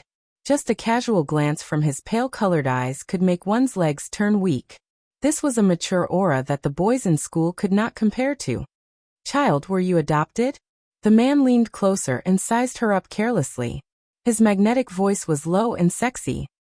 No. Bae Yunj seemed to have smelled the faint smell of alcohol on the man. She hesitated for a moment. Brother, did you drink? Before she could finish speaking, she was interrupted by a voice not far away. Jiao Jiao, don't go. What will happen to Mom if you leave? Qin Yojiao ran out of the hall crying and accidentally fell to the ground. Mrs. Qin chased after her anxiously. She hurriedly helped her up, her eyes filled with heartache. Jiao Jiao, did it hurt? Mom, I'm not from the Qin family. I'm an outsider. Qin Yojiao sobbed. Mrs. Qin hugged Qin Yojiao. No, Jiao Jiao will always be my only daughter. Jiao Jiao, Dad raised you for 19 years. How could I treat you as an outsider? Mr. Qin had always been calm, but he also showed his nervousness towards Qin Yojiao. Not far away. This scene of family harmony was reflected in Bae Yunj's eyes. Bae Yunj was still smiling, but her smile did not reach her eyes. But she did not notice. The man's eyes were dark and unreadable. His gaze was calm, but inexplicably aggressive. In the next second, he reached out his slender hand and pulled up Bae Yunj's wide hood frivolously. Before Bae Yunj could react, the hood covered half of her face. Her vision was covered immediately. She only heard the man's casual voice. It was a little magnetic, but also a little seductive. What are you looking at? Are you prettier than me? Bae Yunj was a little afraid of the dark. She looked up instinctively, only revealing her exquisite chin. The man's gaze happened to land on her red lips. He was a little careless. Bae Yunj had already grabbed the hem of Huashida's suit instinctively, and was extremely close to him. Subsequently, she was just about to take off her hat when he grabbed her hand. With a slight push, Bae Yunj fell forward and crashed into the man's muscular chest. Bae Yunj looked up, but she could not see Huashida's lips curling up. His gaze was fixed on her. She heard the man's joyful voice ringing out. Her laughter was very charming. There's nothing to see, Yun. His slender, jade-like hand intimately pinched the back of her neck. Bae Yunj felt her spine go numb and her body go limp.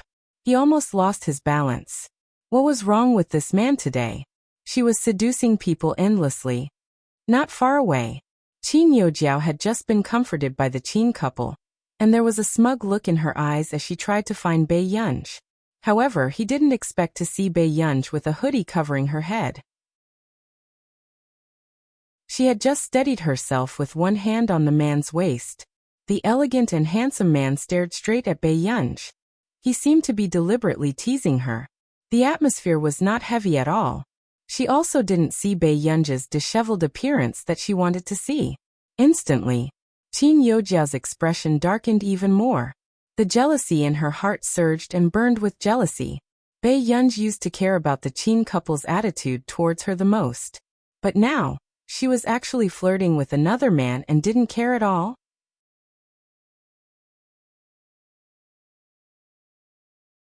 Chapter 67. Over here. Before Bei Yunj could take off her hat, she heard the man's lazy voice. Yun, don't keep touching my waist secretly. Bei Yunj had just taken off her hat and was about to speak when she met the man's light eyes so closely for the first time. She knew that the man's eyes were good-looking and the corners of his upturned eyes were charming. They should be filled with affection. However, there was only indifference and coldness in his pale-colored pupils. They were like the cold moon hanging high in the sky. Instantly, Bei Yunj's anger dissipated. This type of abstinent, refined scum was completely her type of sniper. However, Huashidu looked at the little girl in front of him. She gradually calmed down and looked at him without hiding anything. She was straightforward and bold. Why are you looking at me in a daze? Huashidu laughed lazily and scratched her chin with his slender hand. It was no different from playing with a cat. Bei Yunj was about to speak when old Master Qin's voice sounded from behind. Why all of you are trying to anger me to death? Bei Yunj turned around instinctively and saw Qin Lang supporting old Master Qin out. The old master's expression did not look too good. Seeing this, Bei Yunj was about to walk over when she was stopped by Huashidu. Yun, older brother has something to tell your grandfather. Can you wait for me in the car first? Bei Yunj froze for a moment. She glanced at the situation and suddenly regained her senses. Huashidu probably didn't want her to look at Qin Yojiao and the rest on purpose just now. She suppressed her thoughts and took the keys from Huashidu. Soon. In the hall, old Master Qin started to reprimand the Qin couple with a cold expression. What the hell are you doing? Guer isn't your daughter and you didn't even announce it? Why are you hiding this from me? Do you think that I won't live for another year or two anyway? Hearing this, Mr. Qin looked flustered. Dad, it's not like that. If it's not like that, what is it? Is this how you treat my granddaughter? Thinking of how nervous this couple was when they ran out just now to comfort Qin Yojiao, old Master Qin wanted to chase them out. She's not your biological daughter. You value her more than anything else. Old Master Qin's face was livid. Mother Qin pursed her lips and said unwillingly, Dad, you can't be so biased. Bei Yunj is your granddaughter, and you watched Jiao Jiao grow up. That still can't compare to my own granddaughter. At this point, old Master Qin seemed to be too angry and clutched his throbbing heart. This scene made Qin Lang nervous again. Grandpa, are you all right? When they were inside, old Master Qin had almost fainted from anger, giving Qin Lang a fright. Dad. Mr. and Mrs. Qin also became nervous as guilt rose in their hearts. After that, suddenly, there was a sound at the door. Old Mr. Qin, please take a seat first. When everyone heard this, they turned around and realized that it was Huashidu. Yu Hanran, who was watching the commotion, immediately stood up and wanted to speak to Huashidu. However, he heard Huashidu say, You can go back first. I still have something on. Yu Hanran was speechless. Was Master Du treating him as a tool? He asked him to bring him to the Qin family, and now he was chasing him away. Master Du, aren't we leaving together? Yu Hanran said with a thick-skinned smile. Hearing this, Huashidu glanced at him indifferently. Chapter 68. After Yu Hanran left, Mr. Qin, who was beside him, said hesitantly, Mr. Huayu, I came in a hurry today and didn't have time to choose a gift. Huashidu's tone was neither fast nor slow. Everyone in the hall was stunned. Then they saw Huashidu walk in front of old Master Qin. His well-defined hand placed a brand-new cooperation agreement on the table. This is my gift to Yun. With that said, Mr. and Mrs. Qin's expressions changed. On the other hand, Qin Yojiao, who had not dared to make a sound and had hatred in her eyes, turned pale and bit her lip tightly. She looked at the noble and casual man in front of her in disbelief. Mr. Huayu. Old Master Qin was also stunned for a moment, and did not look at the contents of the agreement. I heard from Mrs. Qin just now that Yun only gave old Master Qin a scarf she knitted herself. The man's thin red lips curled up and his tone was casual, but it was straightforward and ostentatious, not hiding his indulgence. She's a little childish. But the way little girls express their likes has never been subtle. However, since Mrs. Qin thinks it's not suitable, I'll make up for it for Yun. Hearing this, Old Master Qin instinctively looked at the agreement and could not help but pause. It was the 3-year cooperation plan between the Hua Corporation and the Qin Corporation. One had to know that with the Qin Corporation's qualifications, it was impossible for them to cooperate with a corporation like the Hua Corporation. Working with such a corporation, other than allowing the Qin Corporation to expand their connections, just the profits brought by this cooperation alone were comparable to the total output of the Qin Corporation for a few years. Besides, the Qin Corporation almost took the majority of the profits from this agreement. Mr. Hua, your gift is too expensive. I can't accept it. Old Master Qin immediately rejected him. If he really took this agreement, wouldn't he be selling his granddaughter? At this moment, when Mrs. Qin and the rest heard this, they could roughly guess the value of that contract. Mr. Hua, why do you want to give Yunj a gift? Mrs. Qin's expression softened. Mrs. Qin did not think that this man in front of her was someone who would cause trouble for himself. However, with his status, it was impossible for him to like Bei Yunj. You can't blame Yunyan for this. The man had a hand in his pocket, his tone lazy and playful. I've been too busy these 2 days and forgot to prepare a gift for Yunyan. Let her bring it over. As soon as he finished speaking, immediately, everyone present froze and instinctively looked at Huashidu. Did this Mr. Hua mean that Pei Yunj was staying with him now? Qin Lang, on the other hand, was completely stunned. What was Qin Yu doing? Wasn't this man the one who had carried Gu Er away in front of him? How could he let Gu Er live with him suddenly? What? Old Master Qin was stunned. Gu Er, she's staying at your place? At the same time, the Qin couple's expressions changed. They knew that Old Master Qin was going to hold them accountable again. However, Qin Youjiao's thoughts were still on what Huashidu had said just now. Bei Yunj had actually moved into Huashida's house. How could this be? Qin Youjiao's expression was livid as it twisted a little. She had always thought that Bei Yunj was living alone, lonely and pitiful. Yes. Huashidu admitted it calmly, his gaze lazy and indifferent. Old Master Qin, I'm sorry. Previously, I didn't want Old Master Qin to be unhappy with Yunyan because of this, so I didn't mention it.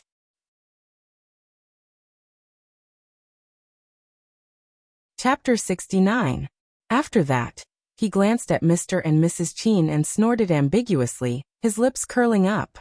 But if Yunyan is happy staying here, she won't run out alone at night.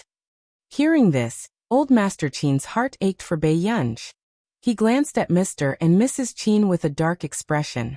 In the end, he took a deep breath and suppressed his anger before he turned to look at Huashidu. Thank you, Mr. Hua, for taking care of Gu Er during this period of time. However, will it be too troublesome for you in the future? Old Master Qin was still worried. After all, Bei Yunj was a girl, and it was not good for her to stay in a strange man's house. Yunyan isn't troublesome. Huashida's words made Old Master Qin pause for a moment. After a while, he could not help but size up the man in front of him. He was good-looking, the heir of the Hua family, and an unreachable elite in everyone's eyes. It could be said that he was impeccable. It was no wonder that Mrs. Qin would think of a way to get Qin Youjiao and Huashida together. After that, as expected, Mother Qin opened her mouth. Yunj is a girl after all. It's not convenient for her to stay at Mr. Hua's place. Why don't we let Yunj go back? I think it's quite good to stay at Mr. Hua's place. Old Master Qin interrupted calmly. He still had to think for Gu Er. In the future, if he was no longer around after a year, Gu Er would have someone to protect her. Dad, but it's not like our Qin family can't afford to raise her. How can she stay in someone else's house? Mrs. Qin's expression did not look too good. We can afford to raise her, but her biological parents are worse than her step-parents. Old Master Qin chuckled.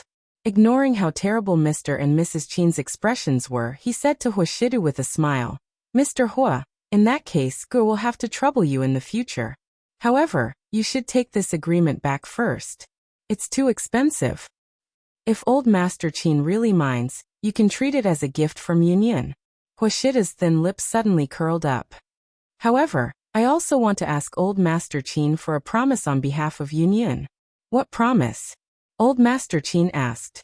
In the next second, Huashidu's low and magnetic voice sounded slowly. Yunyan is one of the 4 heirs of the Qin family. One of the 4 heirs. Other than the 3 older brothers, Pei Yunj had to be the only heir. Shortly after, the Qin couple's faces turned pale. Qin Youjiao's nails dug into her flesh. Her eyes widened in disbelief as she trembled all over. Everyone could tell who Huashidu was doing this for. Dad, Jiao Jiao has been with us for so many years, how could she? Mother Qin panicked and hurriedly tugged at Father Qin's hand, hinting for him to persuade him. Mr. Qin regained his senses and chimed in. Mr. Hua, although Jiao Jiao is not our biological daughter, she is still a member of the Qin family. I hope Mr. Hua won't take what happened today to heart. Yes, actually, Jiao Jiao's personality is also very good. If Yunj said anything to you, Mr. Hua, it's not true. Mrs. Qin hurriedly explained for Qin Youjiao. Does Mr. Hua also think that I snatched all of this from Bei Yunj? Qin Youjiao asked. She bit her lips again with a stubborn look on her face. Huashidu glanced at her indifferently, looking lazy and casual. Seeing this, Qin Youjiao shut her mouth inexplicably, not daring to speak again. Next. Did she agree to let you take it?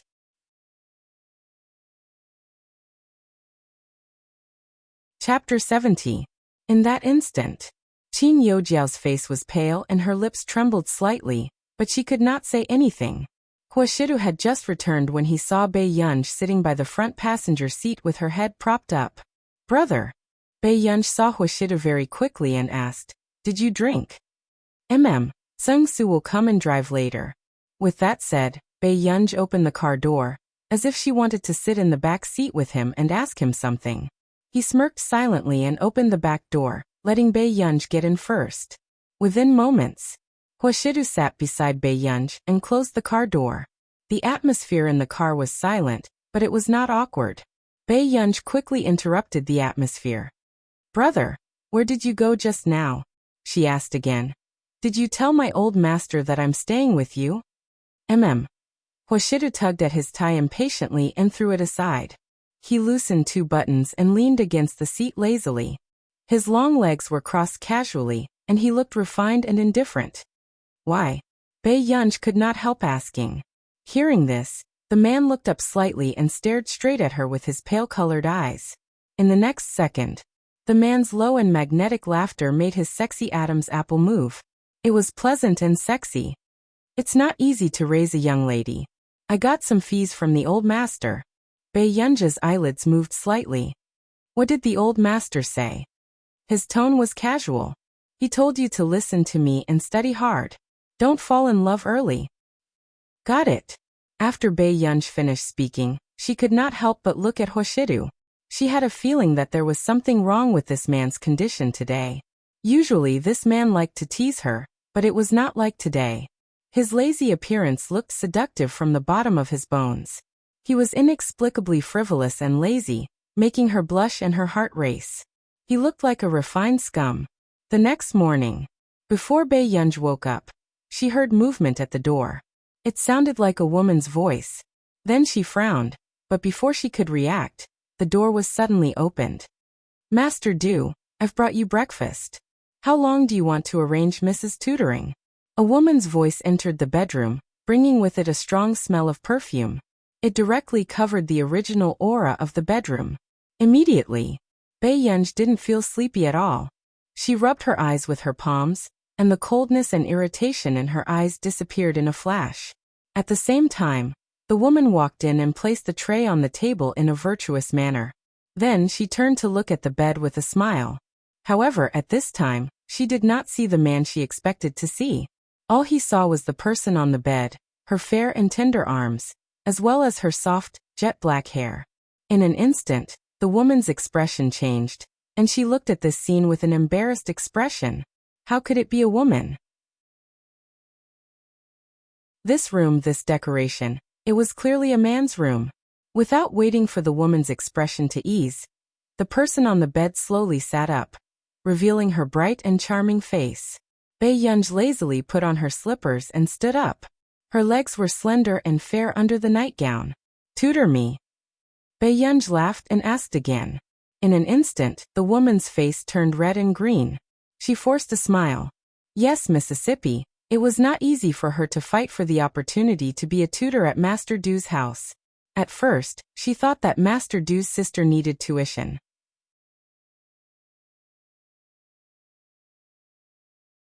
Chapter 71. Wait for me downstairs. Bei Yunj had just woken up and her tone was lazy. On the other hand, the woman glanced at Bei Yunj unwillingly and clenched her fists tightly. She had also graduated from a prestigious university, and her appearance and family background were not bad. She actually had to tutor a high school student who was being supported by a mistress. The woman did not think that this overly good-looking girl in front of her would have any shocking background. Don't you understand what I'm saying? Bei Yunj glanced at her with a faint smile. Instantly, the woman shivered inexplicably and left the bedroom immediately. 10 minutes later, after Bei Yunj washed up, she changed her clothes and went downstairs. She looked up and saw the woman sitting by the sofa. She was wearing a tight V-neck chiffon dress that accentuated her curves. However, she did not seem to be here for tutoring. Otherwise, she would not have gone upstairs with breakfast and opened Hoshida's door directly. The woman also heard the commotion on the stairs and immediately said with a smile, "Miss, I'm really sorry. I didn't know you were sleeping there." "It's okay. I didn't expect the teacher to be so enthusiastic either." Bei Yunj smiled slowly. These words made the woman's face turn red. "When do we start?" Bei Yunj asked.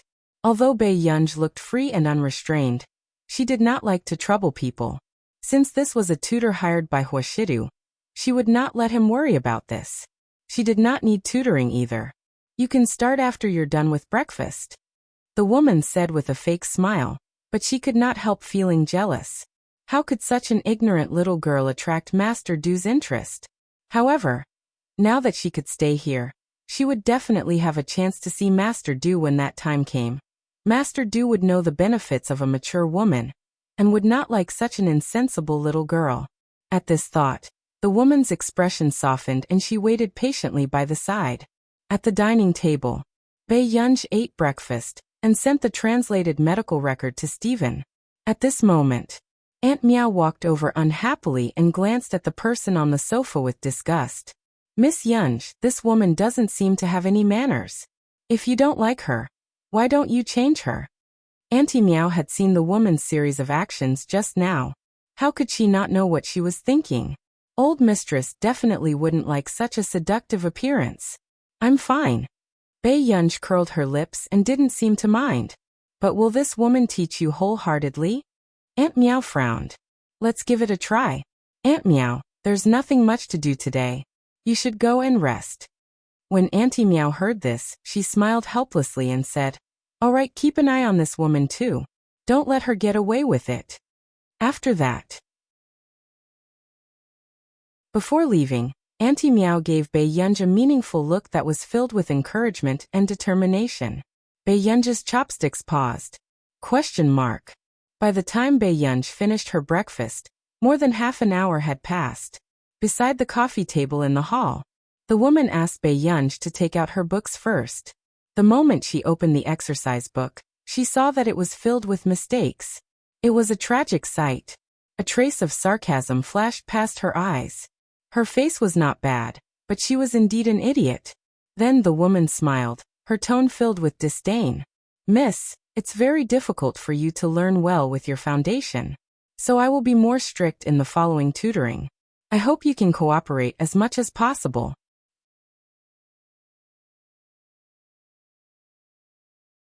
Chapter 72. When Bei Yunj saw this, the corners of his lips curled up, but his smile did not reach his eyes. "Teacher, I think you might have misunderstood something." The sarcasm on the woman's face froze. After that, she then heard Bei Yunj say playfully, "Whether I learn it or not depends on your ability." The woman could not hold back her expression. "If you don't learn, how can I teach you?" "How's your daily salary?" Bei Yunj asked unhurriedly. Instantly, the woman pursed her lips and could only stare gloomily at Bei Yunj. Her daily salary was more than 10 times the market rate. Hence, even if it was not because of Master Dew, this job was still very tempting. Bae-Yunja's beautiful eyes curled up and became even gentler.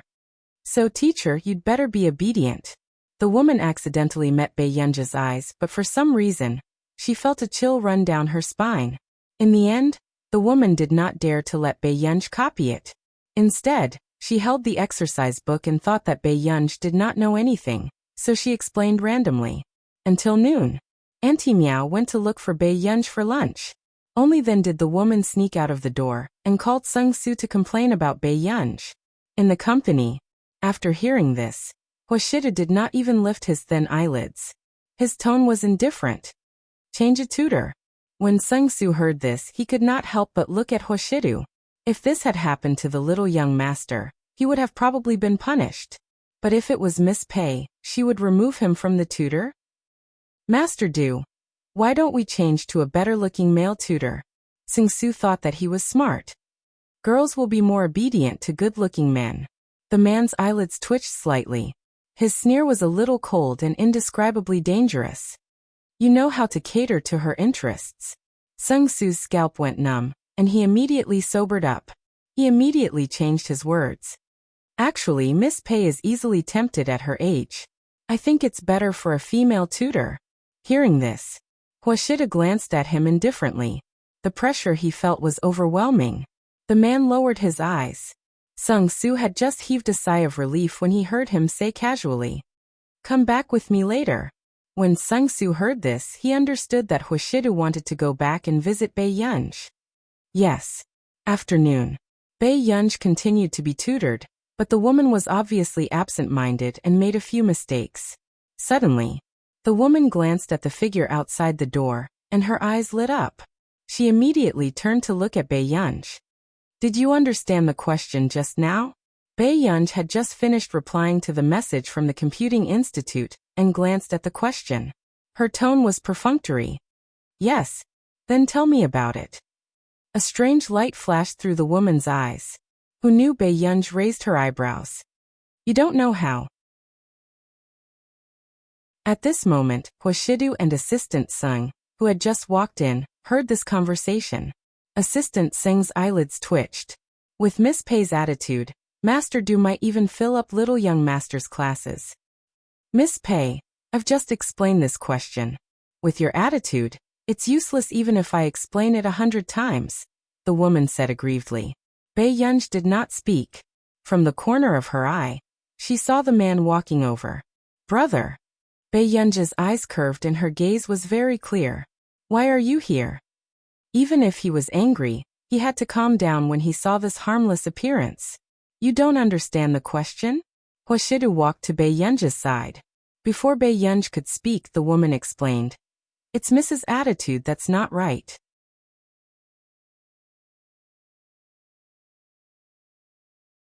Chapter 73. Bae-Yunj glanced at her. The woman averted her gaze, but quickly looked up and met Bae-Yunj's eyes, looking smug. Who knew? The next moment, the man's tone was light. Sung-Soo, settle her daily salary. You don't have to teach her in the future. Instantly, the woman's expression changed and she looked at Hoshidu. She could not understand why she was the one who was switched. Master Du, this is not my fault. The woman sounded aggrieved.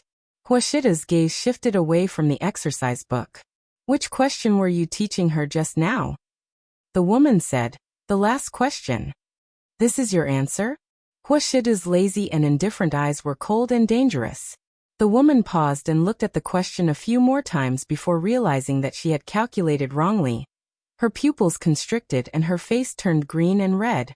She hurriedly explained. Master Du, this was an accident. Hoshidu picked up the cigarette box at the side and sat by the sofa casually. His voice was low and magnetic. Child, go upstairs first. I want to talk to you later. Bae-Yunja's eyelids twitched. She felt that she would be in trouble too. Every time Hoshidu called her like this, nothing good would happen. Okay. Bae-Yunj went upstairs. Then the atmosphere became even more silent and cold. The man's gaze was lazy and the corners of his upturned eyes were charming.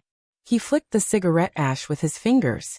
His casual appearance made people not dare to breathe loudly. Fear appeared in the woman's eyes and she could not help but say gently, Master Du, Give me another chance. I will definitely teach Miss well. However, Hoshida glanced at her calmly and asked indifferently, Do you think you look like a teacher? In an instant, the woman's face turned pale and her body stiffened. Sung-soo, who was at the side, felt a chill down his spine. After all, Master Du had handed this task to him, indeed. Then the man looked up, his gaze oppressive and dangerous. Sung-soo, is this what you did for me? Sung-soo's scalp turned numb, but he immediately walked in front of Hwashidu and lowered his head to admit it. Master Du, I'm sorry. This is my fault. I don't want this to happen again. With that, Hwashidu extinguished the cigarette and turned to go upstairs. The woman's expression was unsightly, and she had yet to recover from her fear. When she thought of the man's gaze just now, she felt a little unsteady on her feet, and her back broke out in cold sweat. All right, it's time for you to leave. Sung-soo's voice interrupted her thoughts, and she heard him say coldly, Anyone with a brain would know whether or not to tell anyone about what happened here. The woman's face was pale, but her body was still trembling. I understand. Second floor. Bae Yunj supported her head with her hands, and began to do her homework with a strong will to survive. But soon she heard a knock on the door and the door opened. Bae Yunj put down her pen, and turned to look at Hwashidu. Her unbelievably beautiful eyes curled up. Brother. Hwashidu glanced at her and sat opposite her. Under his suit pants, his slender and abstinent legs were casually placed. His arm leaned loosely against the handle, and he inched closer to her. Bae Yunj's ears tingled as the man laughed inappropriately. Child, tell me, what kind of tutor do you like? The man's posture was a little casual and bad, but Bae Yunj could feel that this question was not easy to answer. It was like a fatal question. A moment later, I like someone like brother.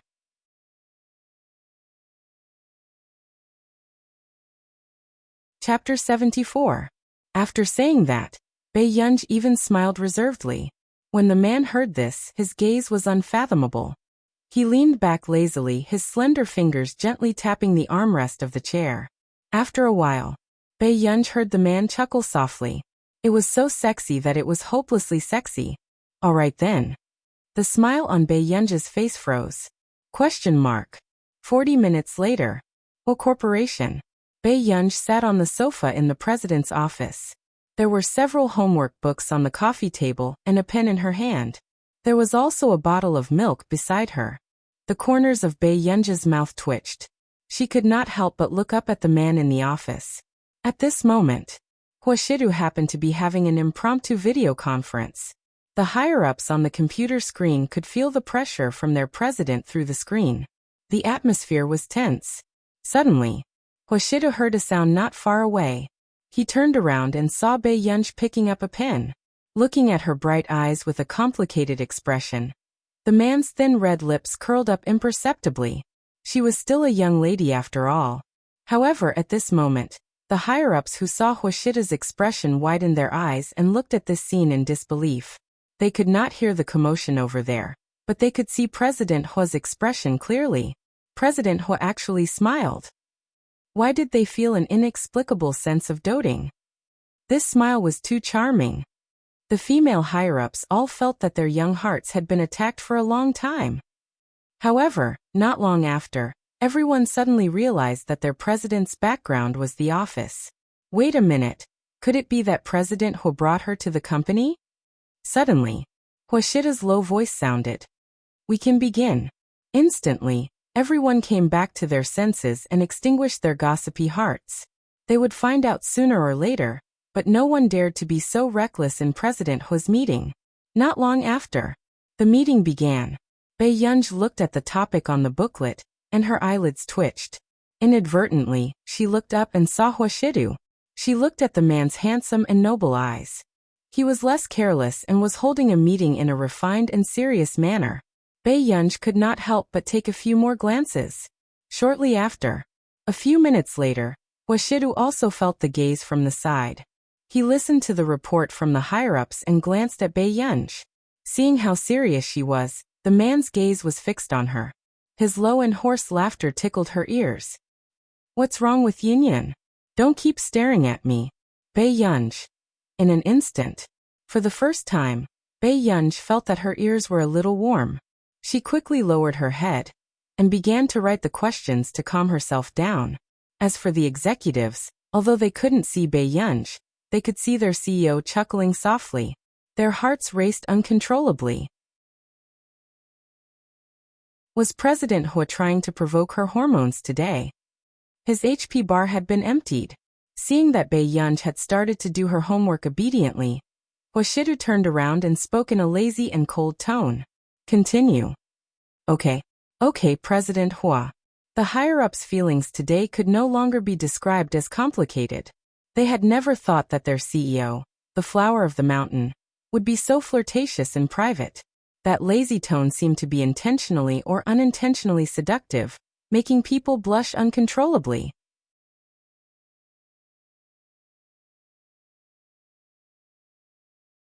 Chapter 75. After the meeting. Seeing that Bei Yunj was doing her homework, Hoshidu stopped teasing her.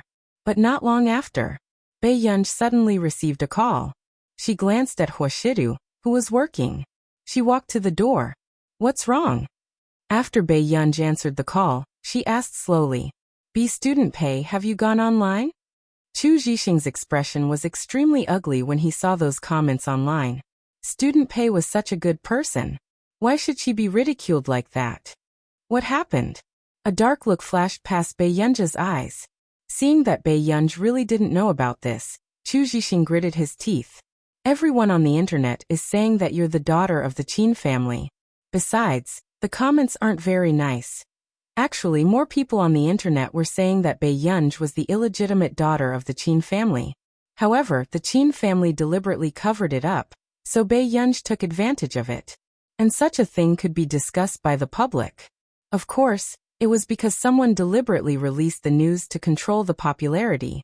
As for the person who did such a thing, other than Qin Youjiao, no one else would do it. After all, Old Master Qin had just forced the Qin couple to publicly acknowledge their daughter yesterday. Today, bad news about her started to appear. You're quite capable. Bei Yunj snorted and leaned against the wall lazily. Ha! Chu Zhixing was confused and didn't know what Bei Yunj was talking about. I got it. Thank you. Bei Yunj's red lips curved, looking calm.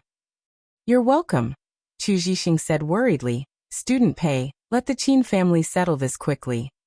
He saw that Qin Youjiao's fans had gone crazy and were insulting Bei Yunj everywhere. They accused Bei Yunj of snatching Qin Youjiao's things. They even dug out a lot of Bei Yunj's information and compared it with Qin Youjiao. They mocked her sarcastically. There was a huge difference between a pheasant and a phoenix. The Qin family? Bei Yunj laughed ambiguously, but there was no smile in her eyes. I got it. I'll hang up first. Okay. Chu Zhixing nodded. Not long after, Bei Yunj hung up the phone and went back to her office. Brother, can you lend me your computer for a while? Bei Yunj suddenly asked. Hoshida looked at his watch. Bei Yunj had been writing for more than an hour just now. The man nodded. Is a notebook okay? Anything is fine. Bei Yunj sat beside Hoshidu and looked at him with a smile. Seeing this, the tip of the man's throat rolled, overflowing with a faint chuckle. He placed the notebook in front of Bei Yunj. After the break, I still have to continue writing, the man said casually. Bei Yunj. Okay. Within a few minutes, Bei Yunj logged into the social media app and saw the entry at the top of the list. Hashtag Qin family Bei Yunj. Hashtag her beautiful eyes curled up, but there was no emotion in her eyes. After clicking on it, she roughly flipped through the content. It was nothing more than a marketing account that had exposed her family background and her school situation. However, the most vicious people were Qin Youjiao's fans and a large number of righteous netizens. Even illegitimate daughters are causing trouble these days. Who is she trying to disgust? Goodbye. Is there something wrong with the Qin family's brains? People who can't be seen in public shouldn't appear in front of the public. It's an eyesore. Smile. Don't compare my Jiaojiao to someone. My Jiaojiao went on a piano tour when she was 19 years old. What about her? Ask if she's worthy first.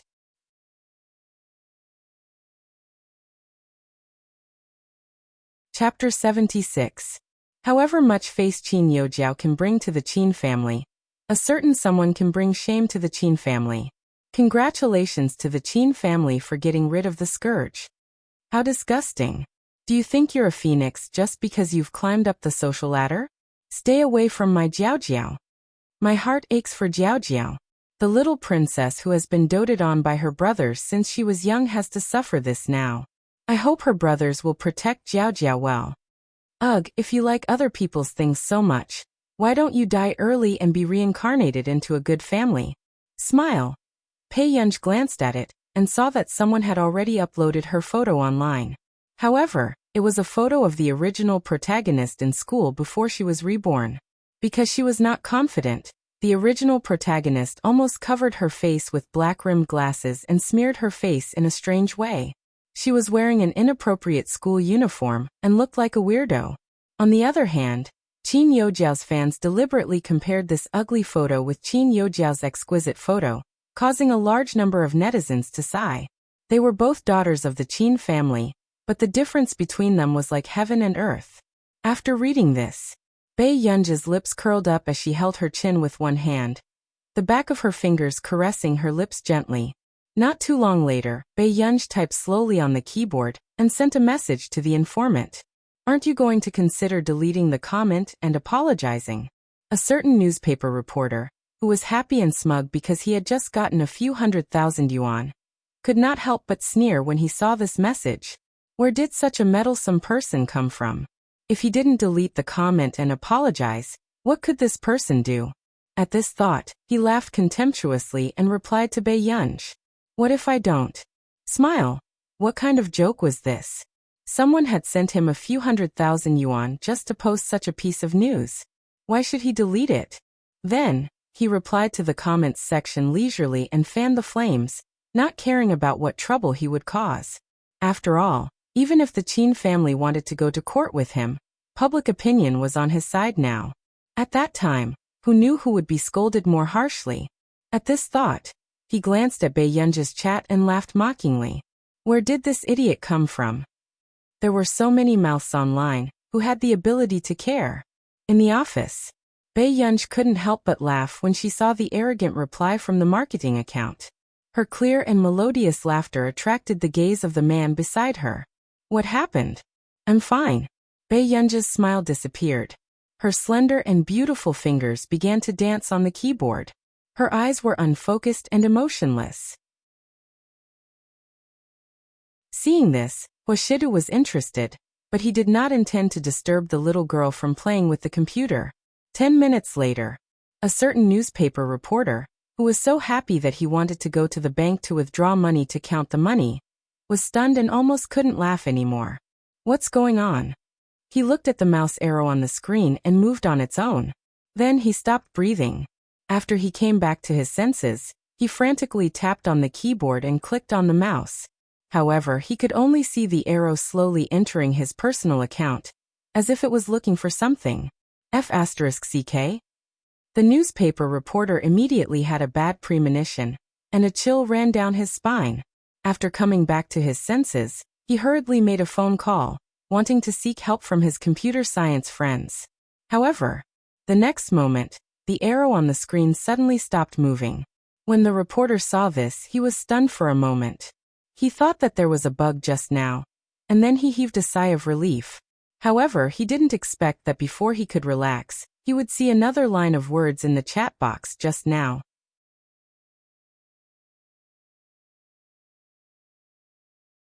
Chapter 77.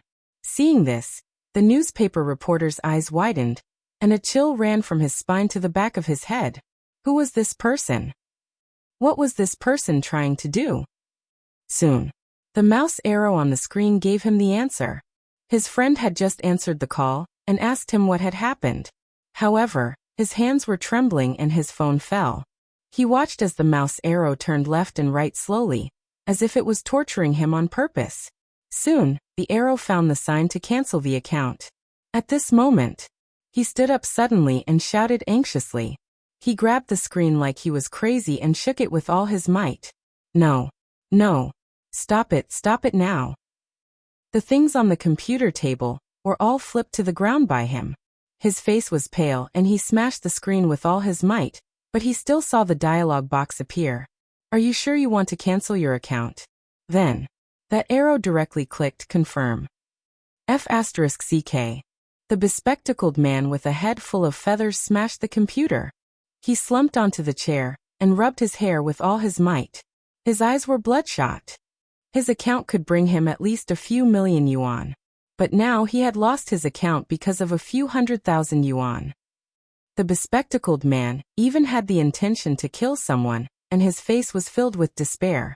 He had worked hard for 4 to 5 years to build up his account. Within half an hour, several big accounts that used the same article to spread rumors about the Qin family and Bei Yunj received the same greeting. At first, no one took it seriously. In the end, dozens of big accounts disappeared.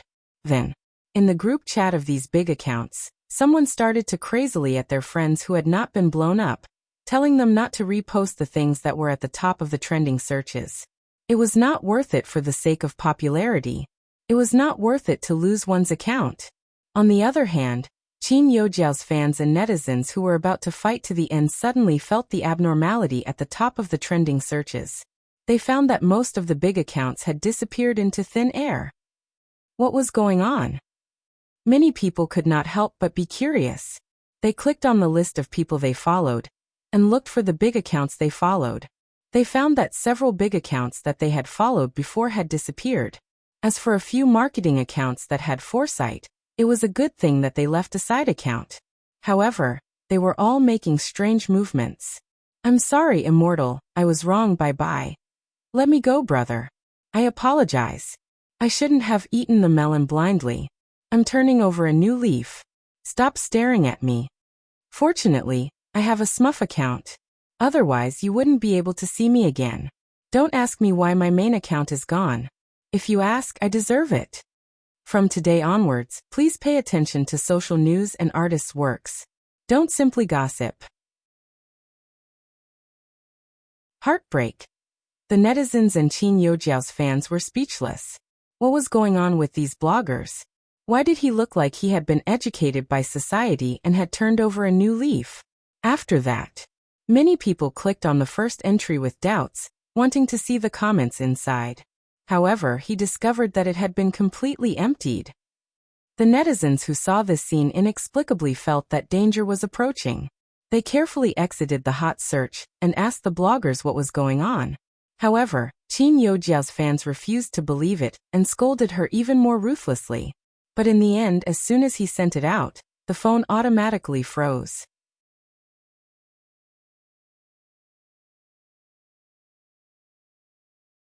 Chapter 78. What's wrong with her? Is her phone broken? The girl who had just left dozens of comments for Qin Youjiao was instantly furious. Their fan group had even photoshopped a picture of her. They were prepared to scold that illegitimate daughter to the point of death. But at this time, she actually dropped the ball? This was too strange. The girl suppressed her anger. Seeing that the page could not be moved, she had no choice but to turn off her phone and restart it. However, a few minutes later, the girl restarted and found that she could not even click on her social media app. It was as if she had entered a period of censorship. Did I see a ghost? The girl was in disbelief. At the same time, thousands of people had the same feeling. Not to mention the netizens following the trend. They could not even post their idols on the leaderboards. What kind of strange situation was this? However, some people gradually regained their senses. The netizens who had entered the censorship period, this time seemed to be following the trend in a certain trending topic. Suddenly, a scary thought appeared in their minds. They kept dispelling it, but they could not help but think about it. Although they did not want to believe it either. But what happened today was indeed inexcusable.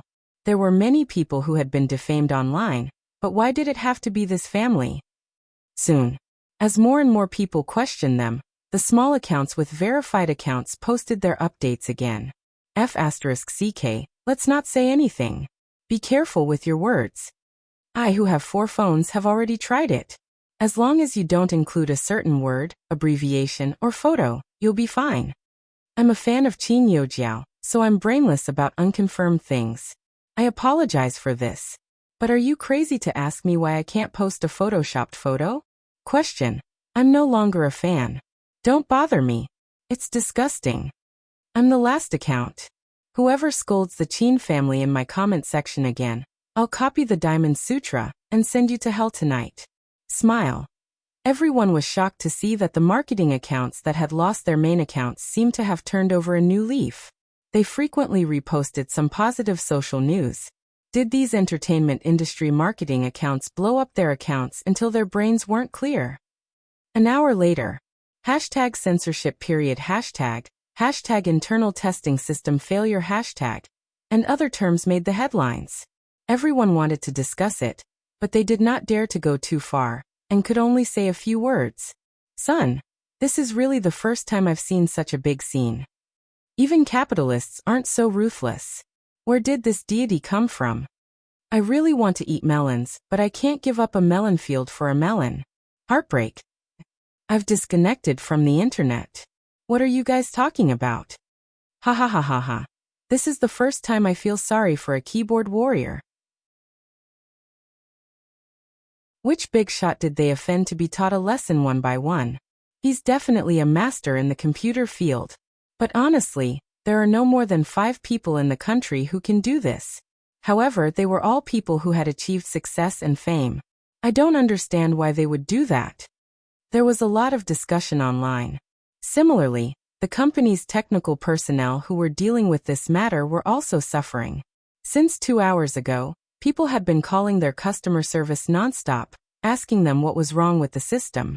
However, they couldn't find anything even after repeated inspections. At this moment, their higher-ups were also discussing this matter. Actually, when this trending topic went up, they also felt guilty. After all, the victim of this cyber attack was a normal person.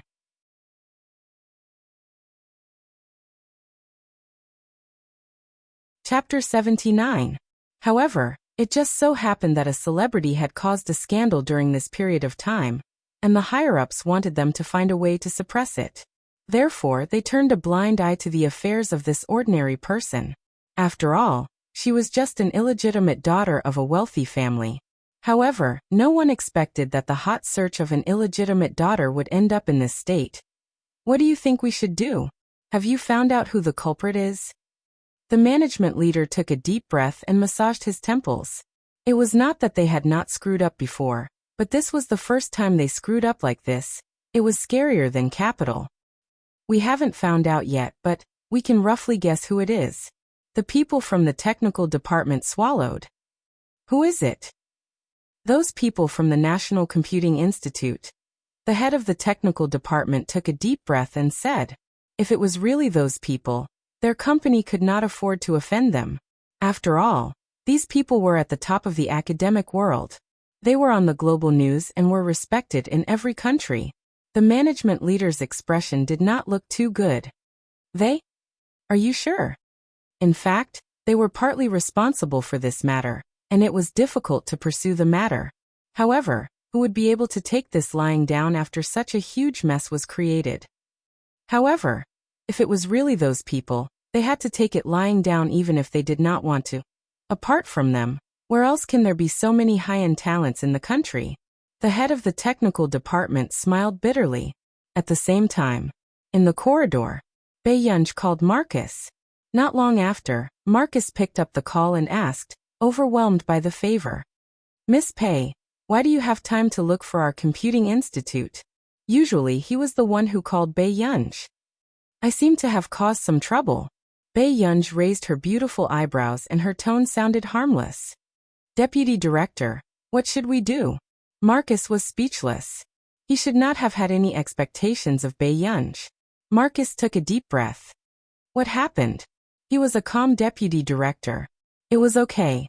He could handle it. I made the headlines, Bei Yunj said gently. However, when Marcus heard this, he almost fainted from anger. He knew that this person dared to hack the website of their computing institute. There was nothing she could not do. However, afterward, when Marcus asked about the cause of the incident, he gradually became furious. Their precious member, who was treated like a golden nugget, was actually hacked by the entire internet. One had to know that in their country, talents like Pei Yunj were heavily nurtured and protected. This kind of bad news would be monitored by the higher-ups and would not allow these protected targets to be harmed in any way. I told you to immigrate, but you didn't. Do you know how well we treat our researchers? Marcus said angrily. Pei Yunj's attitude towards Marcus was not as cold as before. Instead, she laughed. Although this guy was usually carefree and undisciplined, when it came to this kind of situation, he was so protective that it made others speechless. Heh, eating from the bowl while thinking about the pot. Marcus said eccentrically. Pei Yunj was speechless. She suspected that he deliberately learned these words to diss her.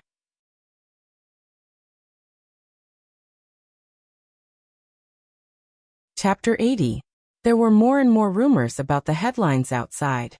The top computing institute in the country also knew about what happened today. The 5 or 6 suspects were also suspecting each other. In fact, a few minutes later, everyone immediately locked onto the target. Was it you? Was it you? You little brat. How dare you smash other people's headlines? The bureau chief roared angrily and slapped the back of the young man's head. The young man hugged his head, feeling wronged and afraid. He retorted in disbelief. Old master, can you be reasonable? Why must it be me? He really didn't do anything. Why are they suspecting me all of a sudden? You're the youngest person in the institute. You're the only one who chases celebrities. Thinking of this, the bureau chief with gray hair picked up the broom beside him and chased after him. How dare you quibble? How dare you say it's not you? The young man who had been beaten up felt extremely wronged. In the end, he hid in the office and held the door, not letting the bureau chief in.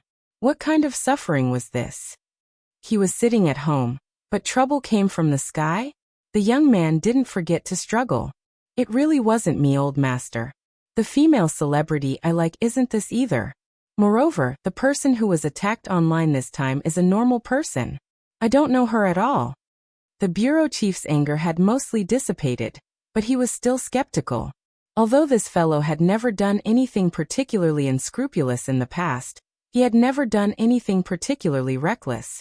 But other than him who was unruly, it was impossible for the rest of the people in the institute to do that. If it wasn't you, who else could it be? The rest of the people in the institute who have this ability are already in their 40s or 50s. Who likes to surf the internet? Why must it be someone in our institute? The young man retorted instinctively. However, these words unexpectedly stunned the bureau chief. Not long after, he muttered to himself, "You're saying that it could be someone else?" Seeing that the bureau chief was finally willing to let him off, the young man was instantly delighted and immediately opened the door. That's right, that's right. When you catch that person, you can throw the broom at him. The young man was halfway through his anger when he was suddenly interrupted. That's great. The bureau chief suddenly threw the broom away and laughed loudly to himself. As he turned to leave, he called someone. He was in high spirits. Hello. Shall we go and ask that company if they can find her? We haven't had any fresh blood in the institute for a long time. Who knows, we might be able to find a new member this time. At the side, the young man who was completely ignored. What a terrible old man. If it was him, he would be beaten. If it was someone else, would he be so happy? The management leaders who were in a deadlock because of the headlines received a call. Hello, I'm Marcus, the Deputy Director of Country R's Computing Institute. After Marcus finished speaking, he was just about to ask someone to translate it for this person. But it just so happened that the management had studied abroad before, so there was no language barrier. Hello. Are you Mr. Marcus? The management leaders were excited and surprised. They found it hard to believe. Why would Marcus call him? Even if he wasn't in the computer field, he knew what kind of person Marcus was. He was one of the most respected researchers in Country R. Since you can understand, that's great. Is it convenient for you to have a video conference? I want to talk to you about your company's matters this time. Marcus' tone was cold and arrogant.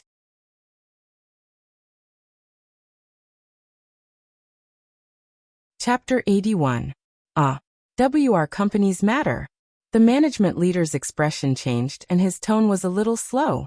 He suddenly had a bad premonition. Yes. Marcus did not intend to talk nonsense with him. When the management leader came back to his senses, he quickly nodded. Okay. Sure, please wait for a while. Soon. After he asked the people in the meeting room to leave, he immediately received a video call from Marcus. He looked nervous. Hello, Mr. Marcus. He smiled stiffly. Marcus laughed. I'm not very good. Marcus did not intend to waste time and asked directly, what's your position in the company? I'm the company's vice president. The vice president quickly said. Okay. Marcus glanced at him with a forced attitude and asked coldly, does your company know who is the person you used to block the scandal of your artist? When the vice president heard this, a premonition that made his scalp tingle grew stronger. Isn't it the illegitimate daughter of the Chin family? Marcus sneered. She's the most talked about member of our computing institute. What? The vice president looked up suddenly and his pupils shrank. A member of Mr. Marcus Computing Institute. That was the world's top computing institute. What kind of joke was this? How old was that illegitimate daughter of the Chin family? The vice president felt ridiculous and laughed dryly. Mr. Marcus, are you kidding me? If I have time to tease you, I might as well do more research. The vice president was speechless. When Marcus thought of Bei Yunja's matter, he became angrier and smiled coldly. The members of our computing institute have always been the focus of our country's protection. Even in any country, they will receive the same protection and respect. However, your company is really bold to use our members to block the scandal of your artist? Suddenly, the vice president's scalp tingled. He really did not know that the illegitimate daughter of the Chin family had such a background. Mr. Marcus, you've misunderstood. This is an accident. The vice president did not want to offend these people from the top computing institute. One of them could cause chaos in their company. If they offended this group, they would automatically enter the internet industry's blacklist. Thinking of this, the vice president felt a chill run down his spine. She began to regret using Bei Yunj as a shield. It's not an accident. It's actually a good thing. Marcus suddenly smiled and continued.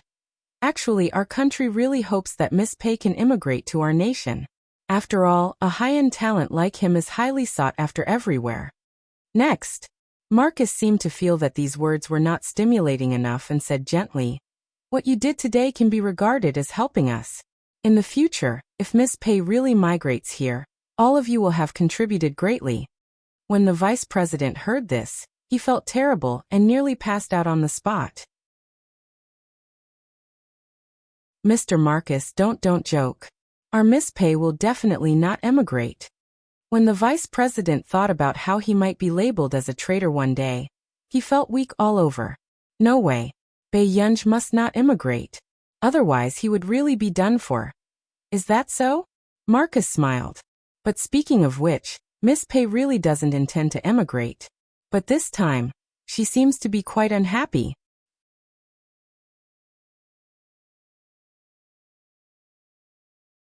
Chapter 82. Mr. Marcus, I'll handle this matter properly and apologize to Miss Bei Yunj. The vice president immediately replied. Upon hearing this, Marcus raised his eyebrows and did not provoke him further. Freeze the settings of the login software. It will be removed in 3 days. The vice president hurriedly nodded. Okay.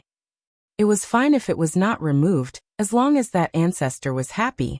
As for Miss Pei, I hope you won't say anything that you shouldn't say. She doesn't like these things, Marcus added. Don't worry, I'll keep my mouth shut. I'll have to trouble Mr. Marcus to deal with this matter personally. Marcus glanced at him and cut the video. Okay, I'll go back to work. Goodbye, Mr. Marcus. The vice president's smile stiffened. After the video ended, he lay paralyzed on the chair. Soon, someone knocked on the door. Vice President, about the headlines. The secretary asked cautiously. The vice president rubbed his face. Get someone to post a notice saying that there's a bug in the company. Oh yes, tell those people that in the future, anything related to Miss Bei Yunj can't be on the list. If they see her post, delete it. The secretary was stunned when he heard this. Didn't the vice president look down on the illegitimate daughter of the Qin family? This was treatment that even the famous artistes that the company worked with did not dare to receive. If the higher-ups ask about this. The secretary reminded him hesitantly. The vice president put on a fake smile. Miss Pei's reputation is the most important thing. If anyone has any objections, they can look for me.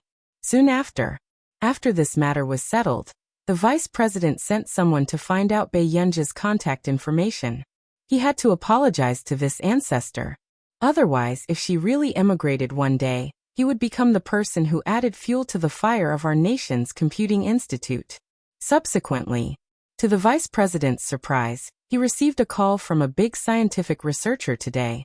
It was the director of the top computing institute in the country, a research fellow of the Academy of Science, Mr. Zhong Shenglin. The vice president's hands were trembling. Why were there so many gods knocking on his door today?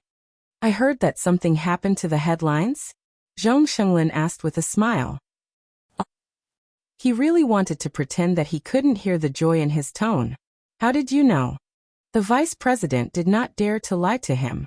One had to know that the people this person usually came into contact with were all important figures that he didn't even have the chance to meet. Didn't some people suspect that it was done by our people? No, it's really not your place. The vice president thought that Zhong Shenglin was here to cause trouble. However, the next moment, he heard Zhong Shenglin ask, "Then did you find out who did it? Come tell me, who is this?" Zhong Shenglin could not suppress his excitement. This was truly a talent that had been overlooked. No, he had to think of a way to recruit them. Hearing this, the vice president understood old Mr. Zhong's intention. But what made him hesitate was that he had just promised Marcus to keep his mouth shut. What's wrong? You can't reveal it? The vice president could tell that old Mr. Zhong's tone had turned cold. In his haste, he found a compromise. The vice president hurriedly smiled and said, "Yes, of course. That person is a member of our nation's Institute of Computational Technology. Just a moment ago, Mr. Marcus also called." As soon as he finished speaking, the voice on the other end suddenly became louder and louder.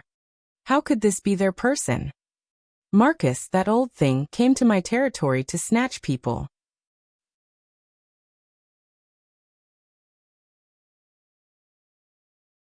Chapter 83. It was probably the first time the vice president had heard a big shot tearing someone apart. Furthermore, he was so down to earth that he couldn't react in time. But he didn't need to react. Because in the next moment, Zhong Shenglin decisively hung up on him. The vice president was speechless. Half an hour later, Marcus had just finished his work when he saw dozens of missed calls on his cell phone.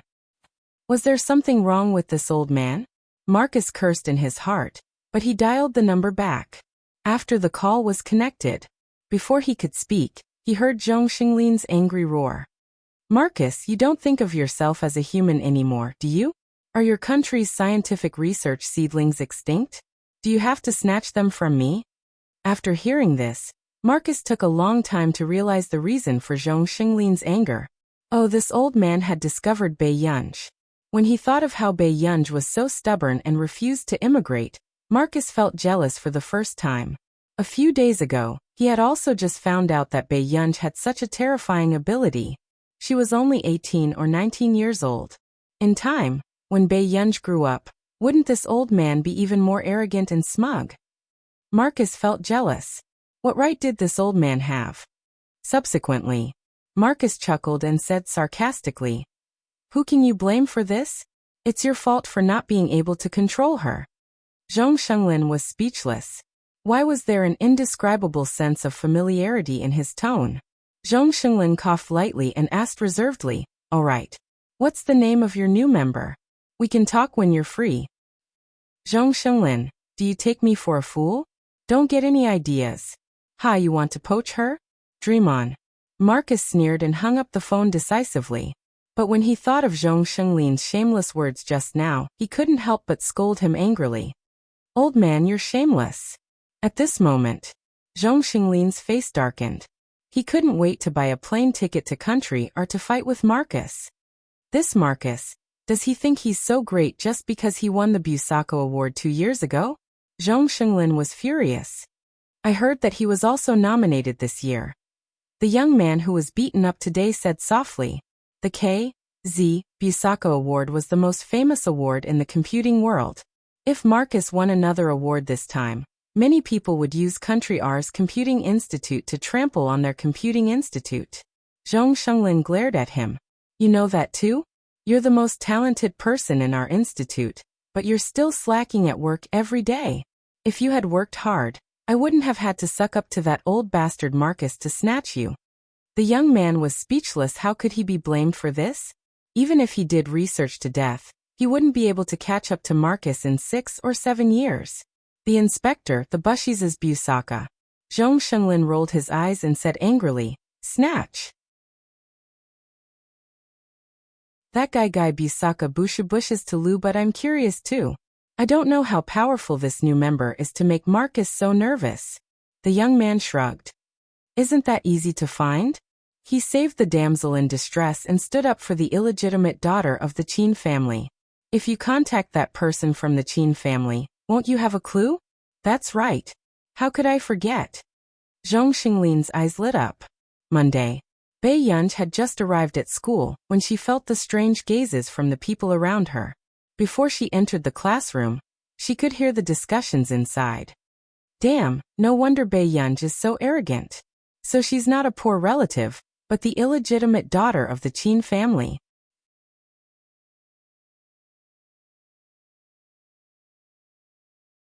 Chapter 84.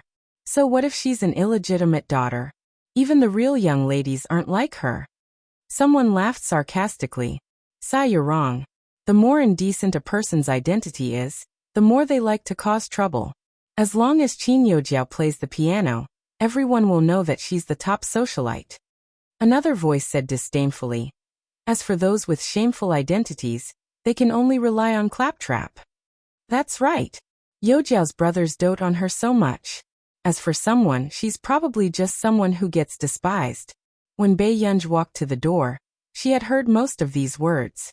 However, Bei Yunj did not expect to hear the sound of tables and chairs colliding before she walked in. Chu Zhixing's angry voice sounded. What right do you have to talk about Bei Yunj? At least, Bei Yunj has never insulted people behind their backs. Hearing this, Bei Yunj, who was at the door, froze. Previously, Chu Zhixing had said that he wanted to follow her. However, she was not an easy person to get along with, so she rejected him directly. However, she did not expect Chu Zhixing to speak up for her at this time. A few chattering girls blushed and glared at Chu Zhixing. Someone laughed coldly. Disgusting. I didn't expect there to be Bei Yunj's lapdog here. We're not qualified? Doesn't Bei Yunj want to be talked about by everyone? Another pure-looking girl said harshly. What right does she have to snatch Qin Yojiao's things? She should take a look at herself first. At this moment, the girl's words became sharper and sharper, but they did not notice that Bei Yunj had casually brushed a strand of her black hair behind her back. Her slender and fair index finger twirled and played with it as she walked over leisurely, her beautiful eyes raised lazily. Continue. The moment Bei Yunj's voice sounded, several girls who were talking behind their backs froze and their faces paled. It was as if they did not expect Bei Yunj to come so early. Xiaochu, are you too free? Bei Yunj walked up to Chu Zhixing and asked calmly. When Chu Zhixing heard this, he thought that Bei Yunj was blaming him for being a busybody. His entire body froze. But the next moment, the beautiful and ostentatious girl sneered lazily. Warm-hearted good citizen? We have to take care of all the animals in the school. Chu Zhixing came back to his senses. He pursed his lips and tried very hard to hold back his laughter. As for the girls, their faces turned red and green. Bei Yunj, what do you mean? Classmate, don't misunderstand. That's what you think it means. Bei Yunj sat in her seat. Her tone was polite, but her words were as impudent as her personality. You. The girl glared at Bei Yunj and gritted her teeth. Suddenly, a voice came from the door. What's with the noise? What are you all arguing about? Everyone turned around and saw that it was the dean. He glanced at everyone with a dark expression. I heard your voices from the corridor. Did you all get full marks for the college entrance examination? Bei Yunj turned her head and gave Chu Zhixing a few candies. Then, she pulled up her hat and got ready to sleep. But in the dean's eyes, this scene was a thorn in his side. This Bei Yunj was even more unscrupulous than Lu Yuanxi. Bei Yunj, what are you planning to do? I'm crying. I was scolded by my classmates just now, and I'm quite upset. Bei Yunj finished speaking slowly and fell asleep on the table. The girls. The dean's face turned ashen.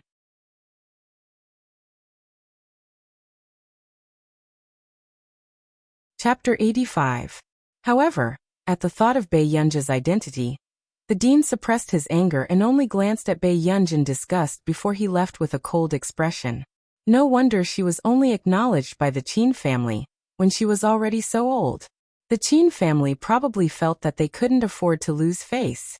Everyone in the school knew that Qin Youjiao was a fair, rich, and beautiful girl with excellent results. And because Bei Yunj had injured Qian Qingjun, she was quickly recognized by everyone.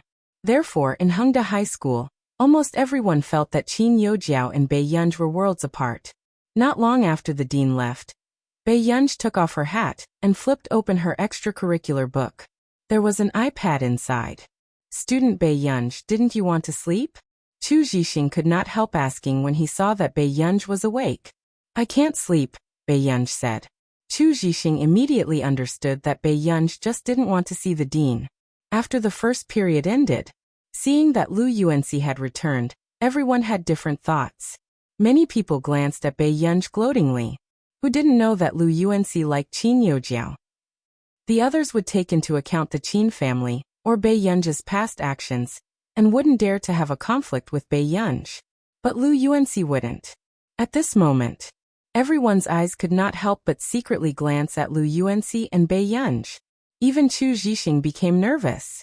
They saw Lu Yuanxi walk in front of Bei Yunj expressionlessly. Are you done with your homework? Let me copy it. Lu Yuanxi seemed to have just woken up and his tone was slightly low. Why don't you borrow it from others? Bei Yunj furrowed his eyebrows. Lu Yuanxi said matter-of-factly, it's more suitable to copy from people of similar standards. Bei Yunj threw the homework on his table and couldn't be bothered to say anything. However, seeing this scene, everyone else was stunned. Why didn't Lu Yuanxi find trouble with Bei Yunj, and even seem to have a good relationship with Bei Yunj?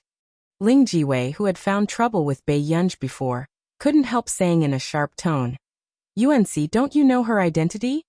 In the past, Lu Yuanxi was the most protective of Qin Youjiao. But now he actually didn't care that Bei Yunj stole Qin Youjiao. He was closer to Bei Yunj than anyone else in class. Lu Yuanxi glanced at her indifferently and returned to his seat. Seeing that Lu Yuanxi was ignoring her, Ling Jiwei shouted with a sharp voice, she's the illegitimate daughter of the Qin family. Lu Yuanxi's gaze gradually turned cold. He slowly looked at her and sneered. What does that have to do with me? He had known this for a long time. Bei Yunj. Of Bei Yunj, Bei Yunj, Bei Qin, Bei Yunj, Bei Yunj, Bei Bei. Moreover, his new deskmate was much more pleasing to the eye than those girls who gossiped every day. Although his temper was quite bad. Bei to Yunj to Yunj. To Yunj Bei. Bei Yun. Yunju's Bei Ai Yang Yuda Wa. Seeing Bei Yunj looking at her, Ling Jiwei suppressed her inexplicable fear and questioned, aren't you? Bei Yunj raised an eyebrow, as if she had suddenly thought of an interesting joke. Illegitimate daughter? That seems to be easier to accept than Miss Qin's identity. These words immediately caused the others to be confused. What did Bei Yunj mean? However, Lu Yuanxi's hand stopped, and his eyes darkened as he glanced at Bei Yunj. But in the next second, everyone's thoughts were interrupted by the girl running in from outside. Student Lu Youjiao is hiding in the washroom and refusing to come out. I'm worried that something will happen to her. Could you please?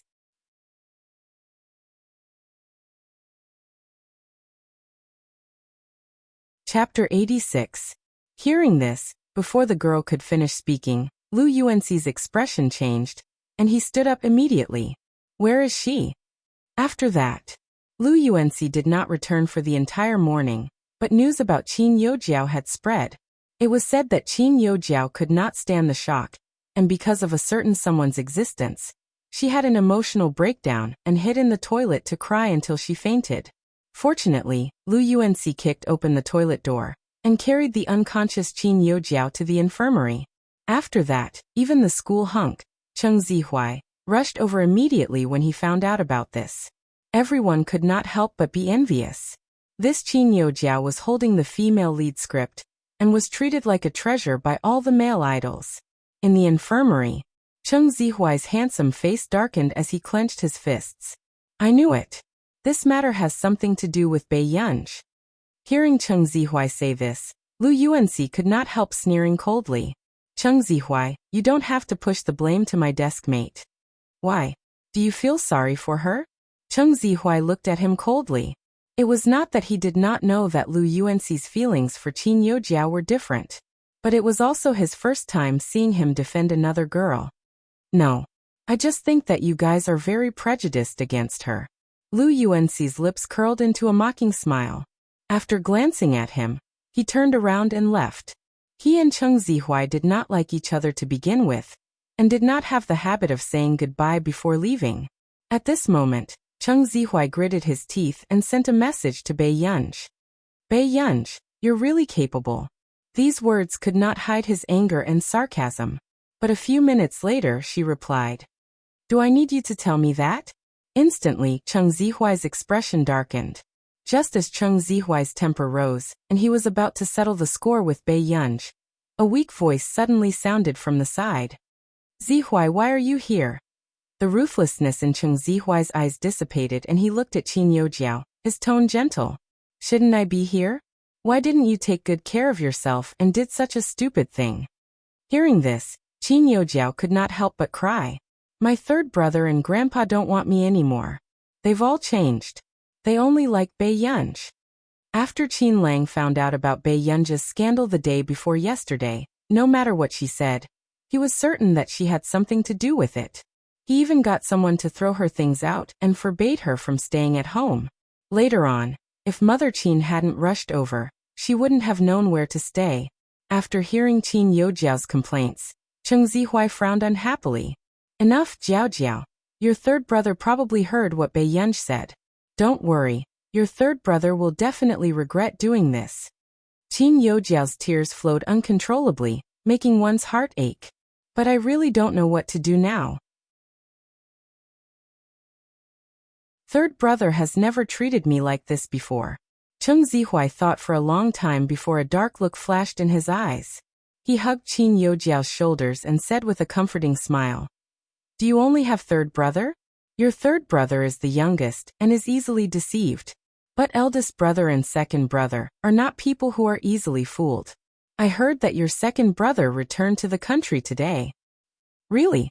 Qin Yojiao, who had been sobbing nonstop, now her eyes lit up. Her second brother, Qin Yu. Actually, she rarely saw him because Qin Yu had severed ties with his family and gone to the entertainment industry to develop his career. However, no one thought that in just 4 years, Qin Yu would become the popular best actor.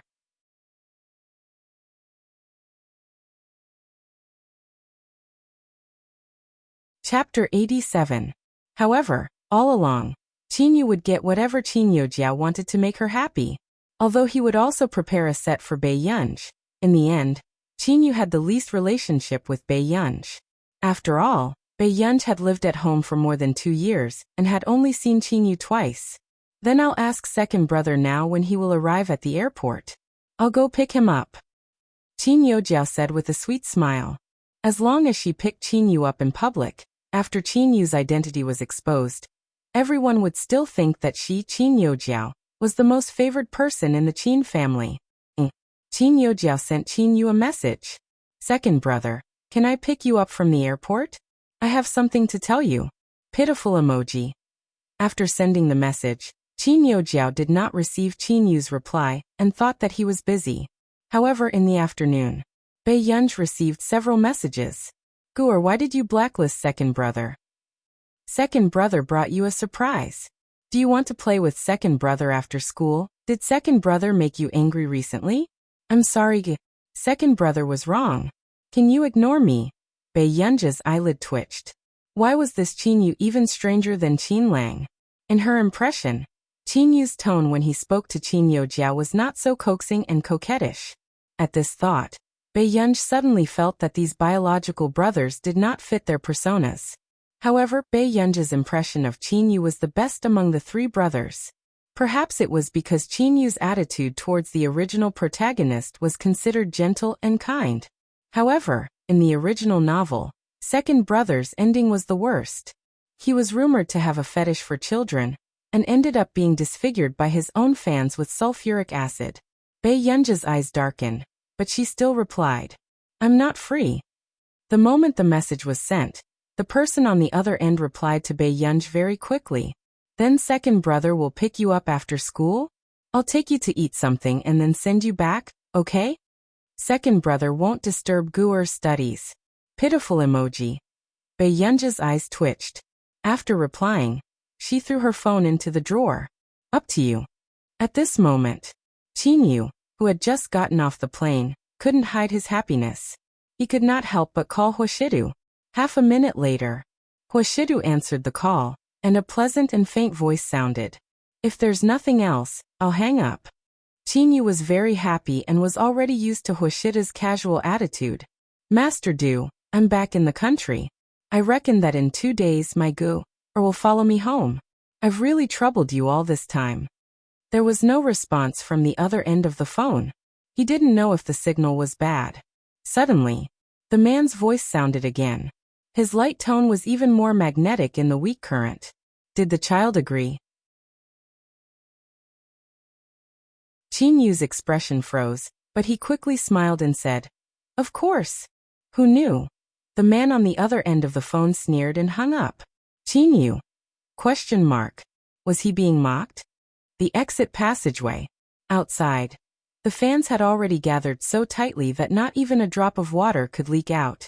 It was only when a handsome man walked out that the screams of the fans continued for a long time. Qinyu was wearing a white t-shirt that was casually tucked into his black pants. It accentuated his broad shoulders and narrow waist, and his figure was extremely proportionate. You're tuning in to the Li Mei's Sword of Destiny YouTube channel. We're so grateful for your support, and don't forget to subscribe to join us on this incredible journey through captivating stories. Your generosity through donations truly makes a world of difference, as it's the primary source of revenue that allows me to expand and enhance this channel for you. Thank you from the bottom of my heart for being a part of this adventure.